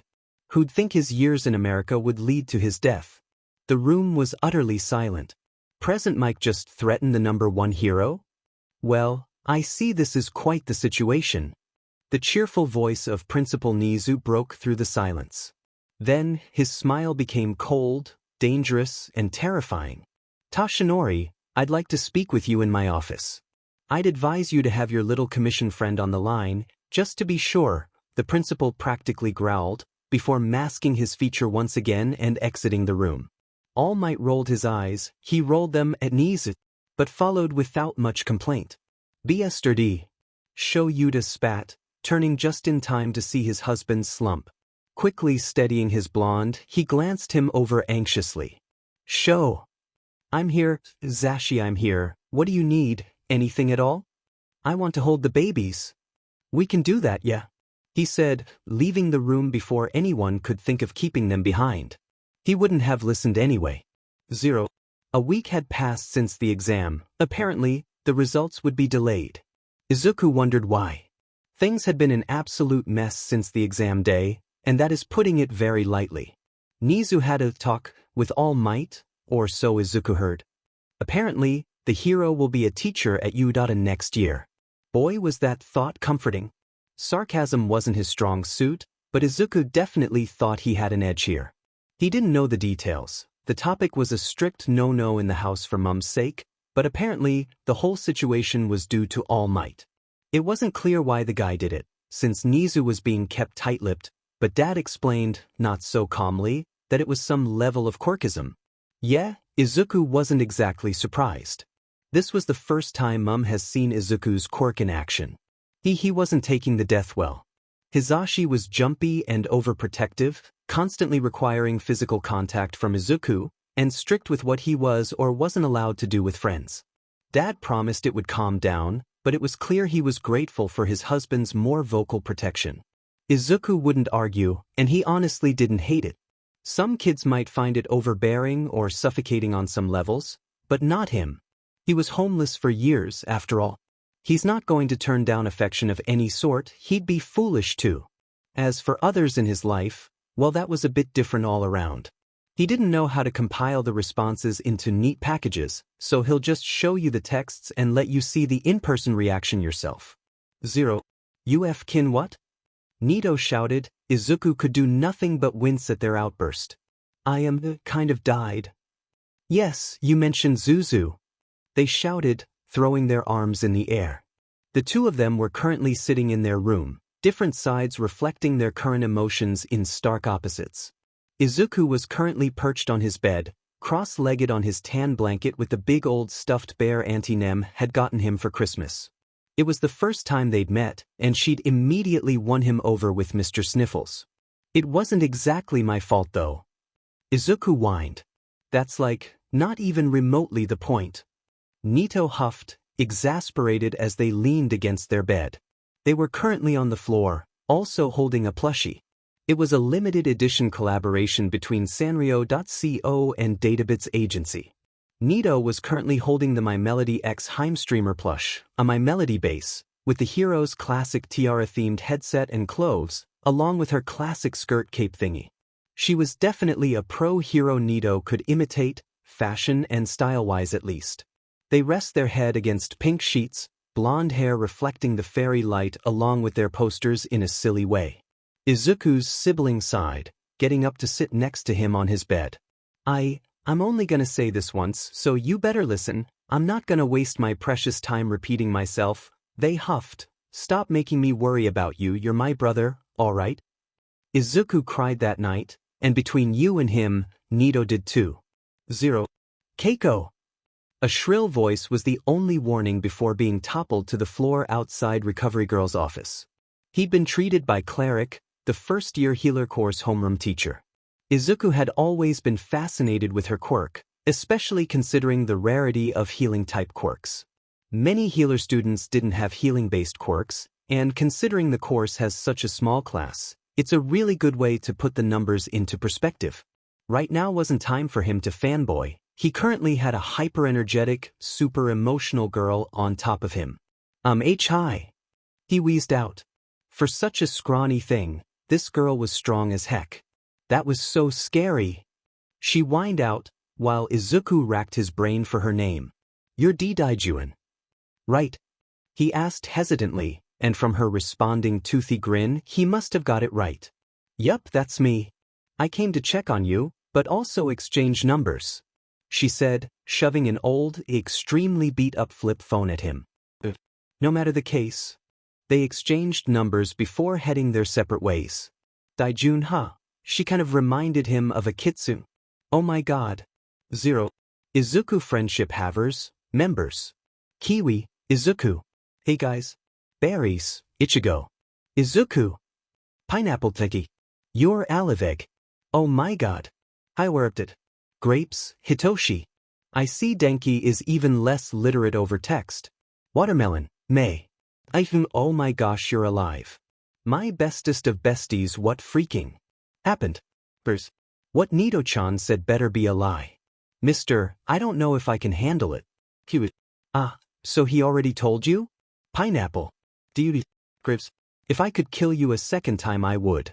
You freaking hazard. Tinkerbell, Oka. So, his quirk is like, immortality? Something like that. Grapes. I'm strangling him tomorrow. Pineapple. Murder is not the answer. First, Toshi, stop, Mom's a cop. She isn't. Opposed to arresting you. Tinkerbell.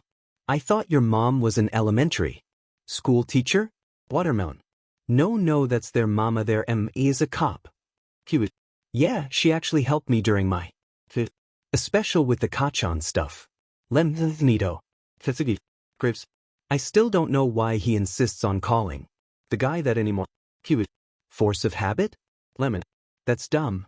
Also the shower's free. Okay, be right back guys. Watermelon. Don't die while you're gone.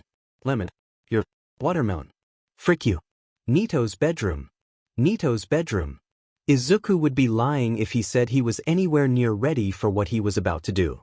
Anyone who knew the young boy would find it clear he was filled with bundled nerves and overwhelming worry. He was running freckled hands up and down his seatbelt, rubbing the toes of his Mary Janes together as he continued to glance out the window. He rhythmically popped his mouth together, normally an action he'd try and stifle when around others, but he was with family, and they didn't mind. Hey kiddo, still hanging in there? Dad's deep ashen voice cut through his thoughts, and a questioning look was sent over the man's shoulder. Izuku hummed in a non-committal manner. He was fine, just nervous. Feeling a gentle touch wrap itself around his wrist, he looked over to meet Neito's soft blue eyes, the cloudy tint to their shade bringing him a calmness he desperately needed.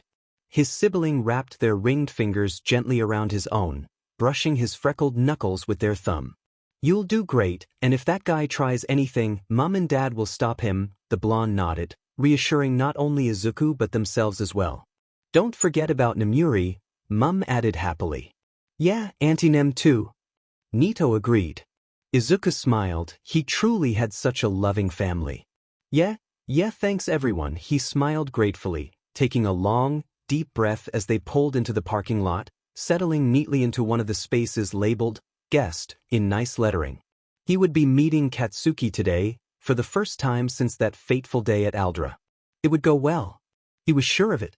Auntie Nem lived in a rather unassuming, yet very expensive-seeming apartment complex. It was all deep brown and vibrant reds, black accents in all its architecture, and golden curves in its details. They all stepped inside the rather rustic lobby, a familiar face greeting them by the gold-etched secretary desk. Is that who I think it is? The familiar pitchy voice of Izuku's favorite person ever, okay not really but still, broke through his nervous spiral.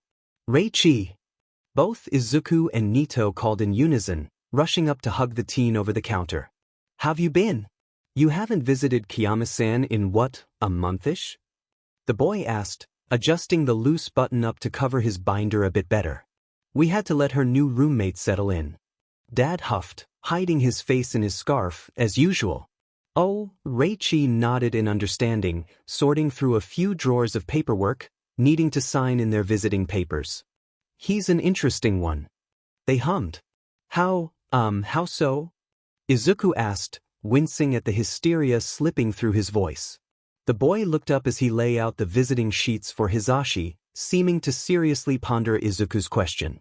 Running a hand through the shorter part of his white hair, he huffed. I mean, he's clearly just out of some sort of therapy, maybe his first time. Crazy how dramatic he is when catching himself saying something shitty. They responded, thanking Mum for the signature. Oh. Izuku muttered, allowing this revelation to simmer. In any case, I'm just glad I get to see you both again. Reichi smiled softly, the crinkle in his cloudy violet eyes an expression only a foreigner could achieve. Speaking of Dash, Neito chimed in, sliding in next to their brother, you took the Yurei entrance exam, right? They asked, faking an uncaring attitude, but it was clear they were quite interested. I did. Reichi nodded, perking up. I thought I might have some issues since the practical was conveniently at the same time I'm supposed to take T-dash, he muttered, referring to his Tithonus shots. But recovery girl monitored me taking it after I finished. Who knew she was such a sweetie? He said in awe. Izuku could only chuckle. Reiki's quirk was very unsuited to healer work, even if it had quite the diverse offensive uses. He had long tube-like appendages growing from just above the nape of his neck, tube-like needles attached to their ends. He can use these for multiple things. In an offensive sense it involves a lot of energy draining, as well as an obvious variety of puncture wounds. However, in a healing sense, the energy he SCKS in can easily be transmuted to someone else, jump-starting the healing process, similar to Recovery Girl's quirk, though still quite different. She really is. Izuku nodded, despite not having spoken much with the woman, only in passing during his quirk counseling sessions with Nizu. As sickeningly sweet as this is, Dad piped up, we're going to be late. Right, sorry for keeping you guys. Reichi waved enthusiastically, opening the elevator for the group and sending them up to the 6th floor. The nerves were back, but with much less vigor than before. Reichi had that effect on Izuku, calming and comfortable, while also energetic and right. The floor numbers ticked by, and no sooner had they gotten in the lift, did they arrive on the floor, standing in front of Auntie Nem's apartment. Hey kiddo, Mum said softly, resting a reassuring hand on Izuku's back. If you aren't ready we won't force you, this whole thing is for you. He assured, and the boy just smiled. I'm ready Mum, he assured, giving his family a reassuring look, honest. With that confirmation, Neito reached for the ringer, and the night began. 0. Hey kid, they're here. Nemuri called back into the house as she approached the door. This was her baby Zuzu's moment, and in all honesty, little Katsuki's as well. This would be the real test, for both Yurei and their mental health. In a sense, it was like a graduation exam but like, from their trauma or something. Wait, what? The kid yelped, a loud thud accompanying frantic slapping against her hardwood floors. The blonde poked his head from behind the kitchen wall, bright scarlet eyes blown wide in panic. "I'm not f***ing ready," he squeaked, though if Nemuri pointed out the pitch, he'd surely deny it. "What do you mean, Squirt? You look fine," she insisted, slowing her steps to the door, understanding he'd only get more stressed and consequently more impulsive if she rushed. She valued her kitchenware and doesn't want anxiety-induced char marks on her pots. "Thank you very much. I don't f***ing know. I'm not dressed fancy enough. The table isn't even set. I'm not done with the tofu." He fretted, small curses were thrown out under his breath. Nemuri huffed, though it was clear the sound was meant to be endearing. "I think you look perfectly fine, hun," she assured, and she wasn't really lying. Katsuki was sporting an outfit that remained nice and dinner-worthy, yet still his style. He sported a band tee, baseball bear from the look of the faded purple tint. Katsuki had added bleach splatters to the mauve color, tinting it more magenta and even pinkish-brown in places, carefully avoiding the J-Rock band's signature black icon. Over top he had a loose-fitting flannel, with a blend of brown, soft red, violet, and sage green.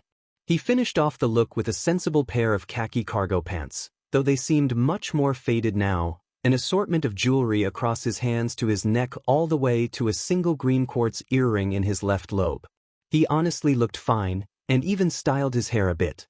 "Squirt, look at me," she asked gently, smirking a bit as the boy grumbled his way over to look up at the tall woman.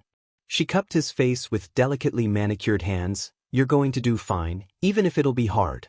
You aren't perfect, but none of us here today ever are or were," she assured softly, and the irritable cursing would be bad if it were for the mumbled, "Thanks," she strained to catch. Satisfied, she made her way to the redwood door, opening it wide with a squealing hop. "Zuzu!" she all but screeched, wrapping the freckled boy in a normally bone-crushing hug. "Oh my goodness, you put on weight, you little rascal. I'm so proud." She beamed, preening in the absolutely blinding smile her little nephew returned. "Why, I did." He giggled, the laughter growing as she squeezed Neito in an equally suffocating embrace. "And look at you," Nemuri purred, admiring the blonde's outfit. They wore a tight pink and purple striped turtleneck, layered beneath a loose-fitting pastel green t-shirt. They had on a blue and pink windbreaker. Purple and blue bubbles were painted onto the bottom of the sleeves and the hem of the jacket, leading down to thin arms covered in beaded candy and Decora-style jewelry. Bow, candy, heart, and of course bubble-shaped clips were littered across their hair, and a bubblegum-themed waist chain rested over pastel pink jeans, little purple bows threaded between the rips, and a matching pair of pink socks to finish the look. "Thanks, Auntie." Neito practically glowed at the praise, and Nemuri couldn't help but laugh fondly. "Well, come in, come in. Katsuki's making mapo tofu, and he's a spicy kid, so sorry in advance, Hisashi," she teased, seeing the way the blonde's face paled. "He never did handle spice all that well." Izuku giggled a bit, and she took that as a win. "Hey Squirt, almost done in there?" she asked lightly, leading the group expertly past the kitchen and into the dining area. "It should be done in a minute," he grumbled. "Just gotta plate the sheet." Nemuri was glad to see Izuku's reaction to hearing the blonde's voice was far from negative, even seeming a bit wondrous. Cool, we'll be in here," she shouted back, assuring them to sit. "Neito, do you think you could set the table?"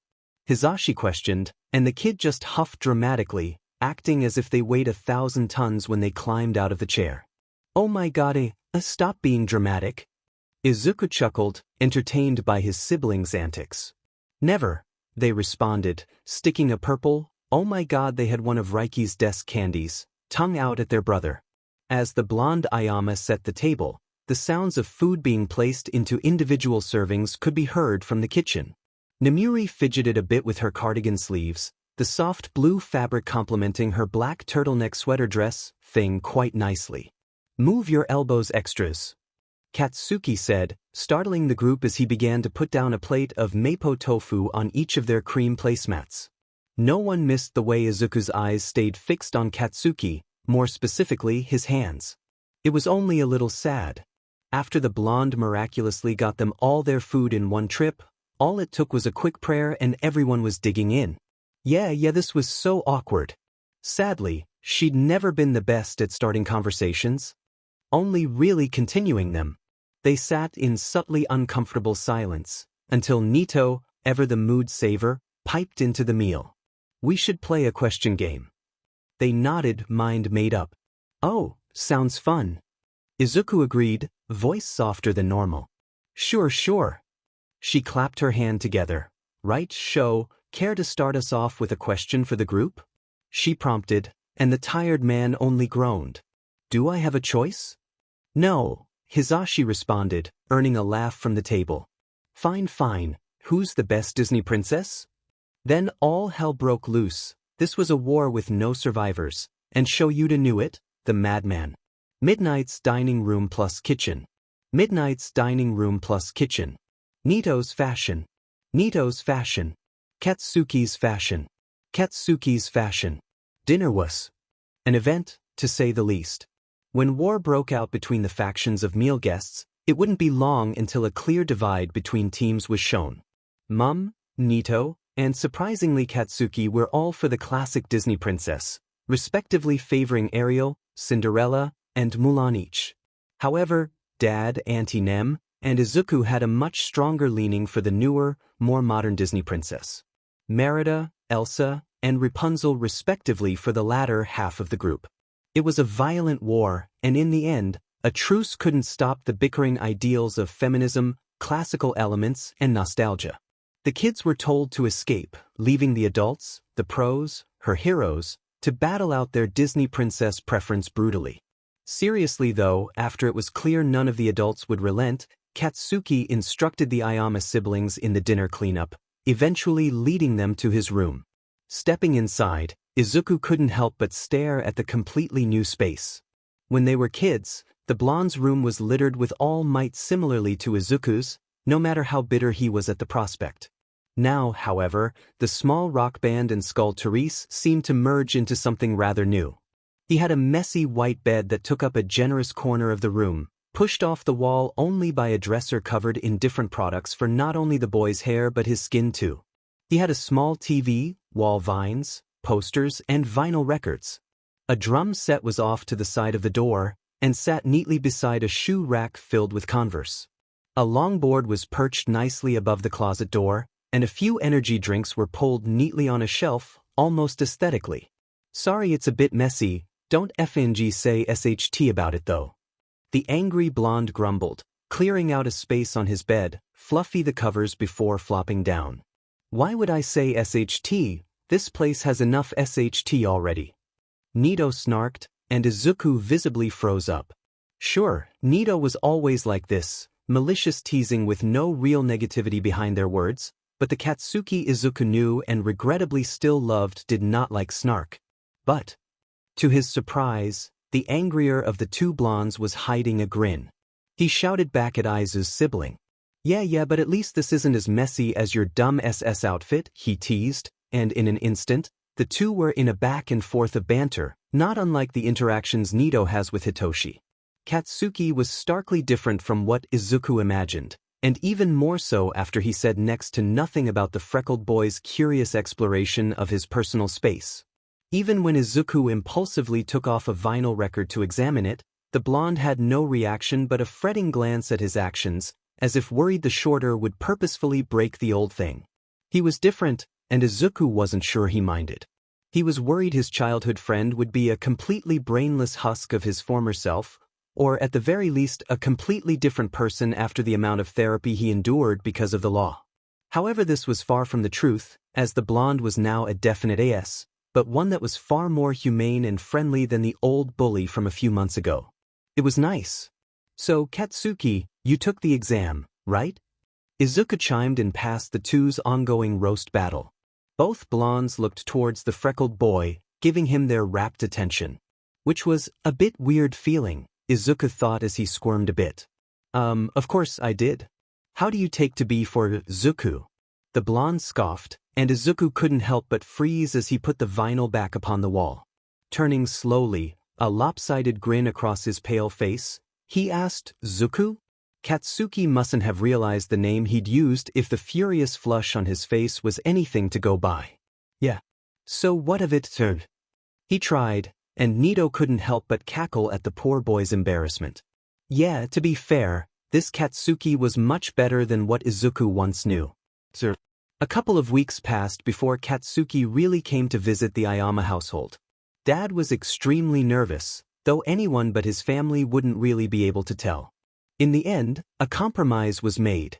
Mei insisted on paying them all a visit soon anyhow, and she really wanted to meet the explosive boy, whether for nefarious reasons or not. Izuku sat waiting in the living room, journaling as the clock ticked a bit. He was wearing something simple today, a collared green button-up, brown knitted sweater over top with a simple pair of tan corduroy trousers. He had wild pussycat-themed socks, ones he absolutely adorned, and had adorned a set of emerald earrings, though he was convinced they were fake jewels. Dad was decisively thrown out of the house and pulled on a spontaneous date by Mum to give the kiddos some bonding time, according to Hisashi. Neito too had plans, signaled by the doorbell chiming a familiar tune. It was clear this was someone who visited often, since the doorbell really wasn't in a spot obvious to newcomers, and Mei just waltzed in.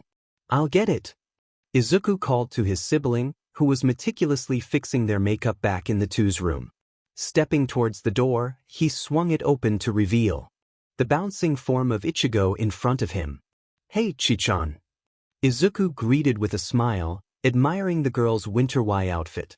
She wore a knee-length pink dress, with a bust-height waistline. It was sewn with a gathering stitch between her chest, a cream color bow matching similarly toned tights. A pink coat with embroidered roses and fluffy inner pieces was thrown on top, cream-colored earmuffs and leg warmers finishing off her look. Her outfit. "You look awesome," he comments, bouncing on his toes as he let her in. "Same to you, Aizu. Is Enichan ready?" she questioned lightly, hovering up a bit. Izuku noticed she wasn't wearing shoes, likely planning on flight the whole day. "They'll be ready soon," he promised to put his notebook on the coffee table. "Want some tea?" he asked lightly, and at Ichigo's enthusiastic nod, he started right away. The girl herself fluttered about the room, beetle-like shell on her wings lifted for flight. As the freckled boy boiled the water, he noticed the slits in her coat and couldn't help his curiosity. "Do those little holes not let air in? Don't you get cold?" Concern dripped from his tone, making sure to warm her cup a bit more than usual. She turned with a sheepish smile. "It can be a bit chilly, yeah, but it's cute. And there's not much you can do for mutant quirks like mine," she chuckled, black eyes staring unfocused at Izuku, unable to pinpoint the pupil in the sea of inky black. He nodded slowly. "You should develop something," he said, offering her tea. "You are in the support course after all." She hummed at the prospect, and they bounced ideas back and forth for a bit. Finally, their conversation ended when Neito burst from their room. A big puffy patchwork coat dripped in pastel tones, paired with a big beanie, big boots, and... "Neito, why do you have shorts on?" Izuku asked. "No," scolded. The blonde simply scoffed, looking at Ichigo with a raised brow. The girl in question shook her head sadly. Izuku sighed. "Don't come to me when you get a cold." And with that, the two waved him off, leaving the boy all to his lonesome. Well, until an enthusiastic slam was heard at the door, giving little time for preparation as an overactive Mei collided with Izuku's side. "Hi, Mimi." He greeted casually, flat on his back as she bounced off of him. "Izuku, is the hyperactive nitrodiaphoresis glycerin here?" she questioned excitedly, and Izuku had to take a full moment to process her words. She combined nitroglycerin and a scientific description of sweat together. That better not be a nickname for Katsuki. After all, it was far too long. "He'll be here soon," Izuku promised with a laugh, and his best friend was resigned to impatiently grumble about the kitchen. The family had taken to storing strawberry-flavored snacks for her when she'd visit, and Mei took full advantage of this fact. Izuku watched her meander with a little grin. She had on a typical outfit, a big gray hoodie, a white pleated skirt, and white and black sports socks. She had her black headphones around her neck and a white baseball cap placed atop her pink dreads. She looked relatively normal if it weren't for the massive bag of smoking gadgets on her back. It took a little less than a half hour for a hesitant knock to sound at the door, and it took just over a half second for Mei to tackle Katsuki where he stood. What the actual FCK, Izuku? No, wait, who the FCK are you? He shouted, trying to shove the girl off, without his quirk, Izuku might add. Shocking, really.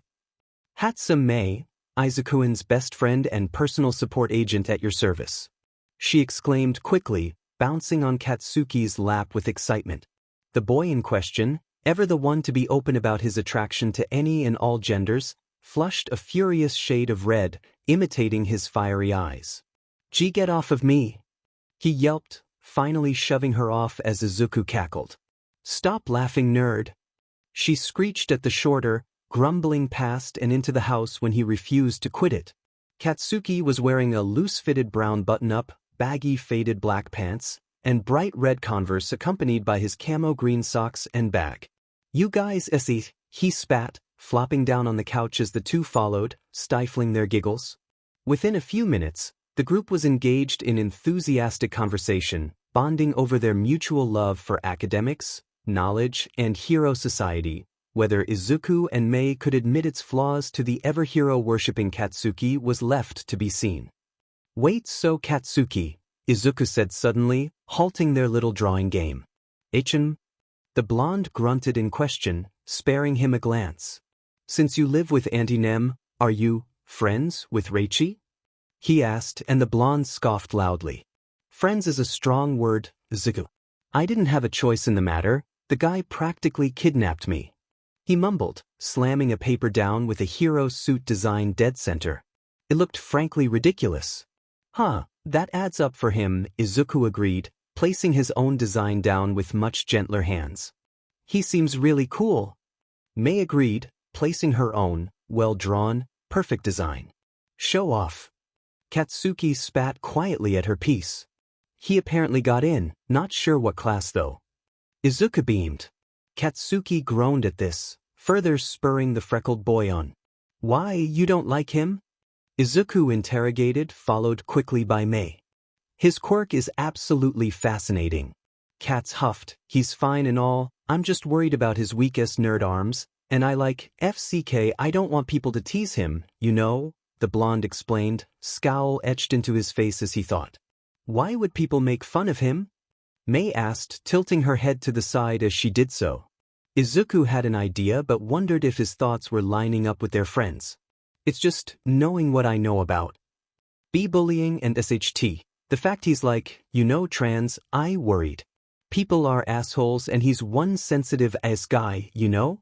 Katsuki grumbled out, shocking the other two into silence. Now that they thought about it, queerness wasn't exactly something any of them thought of when it came to UA. The junior high the Hayami Shinso family attended with the Ayamas was very Ker-friendly, and considering Neito and Izuku's parents were obvious Ker and employees at UA. However, kids could be assholes. The thought caused Izuku's mind to travel to another path. The boy from the exam, all sharp teeth and big muscles. He was Ker, dating two people apparently. Then again, Izuku could have sworn both partners were femme-presenting no matter the fact. The school seems to be overrun with Ker rep, especially with Neito and the currently talked about Reichi. If Ichigo and her girlfriend hadn't decided to break it off, with Kobayashi-chan going abroad and all, there'd be two existing Ker couples already. So there shouldn't be any homophobia, right? Katsuki's room. Katsuki's room. Mei's style. Mei's style.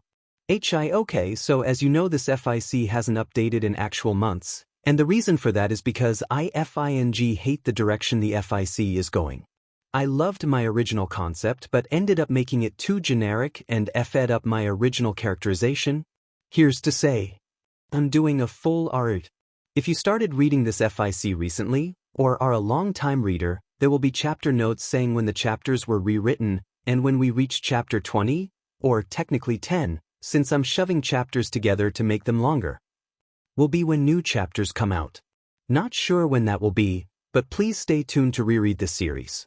The first two-ish chapters are gonna be somewhat the same, but it'll progressively get more different, including Neito's involvement.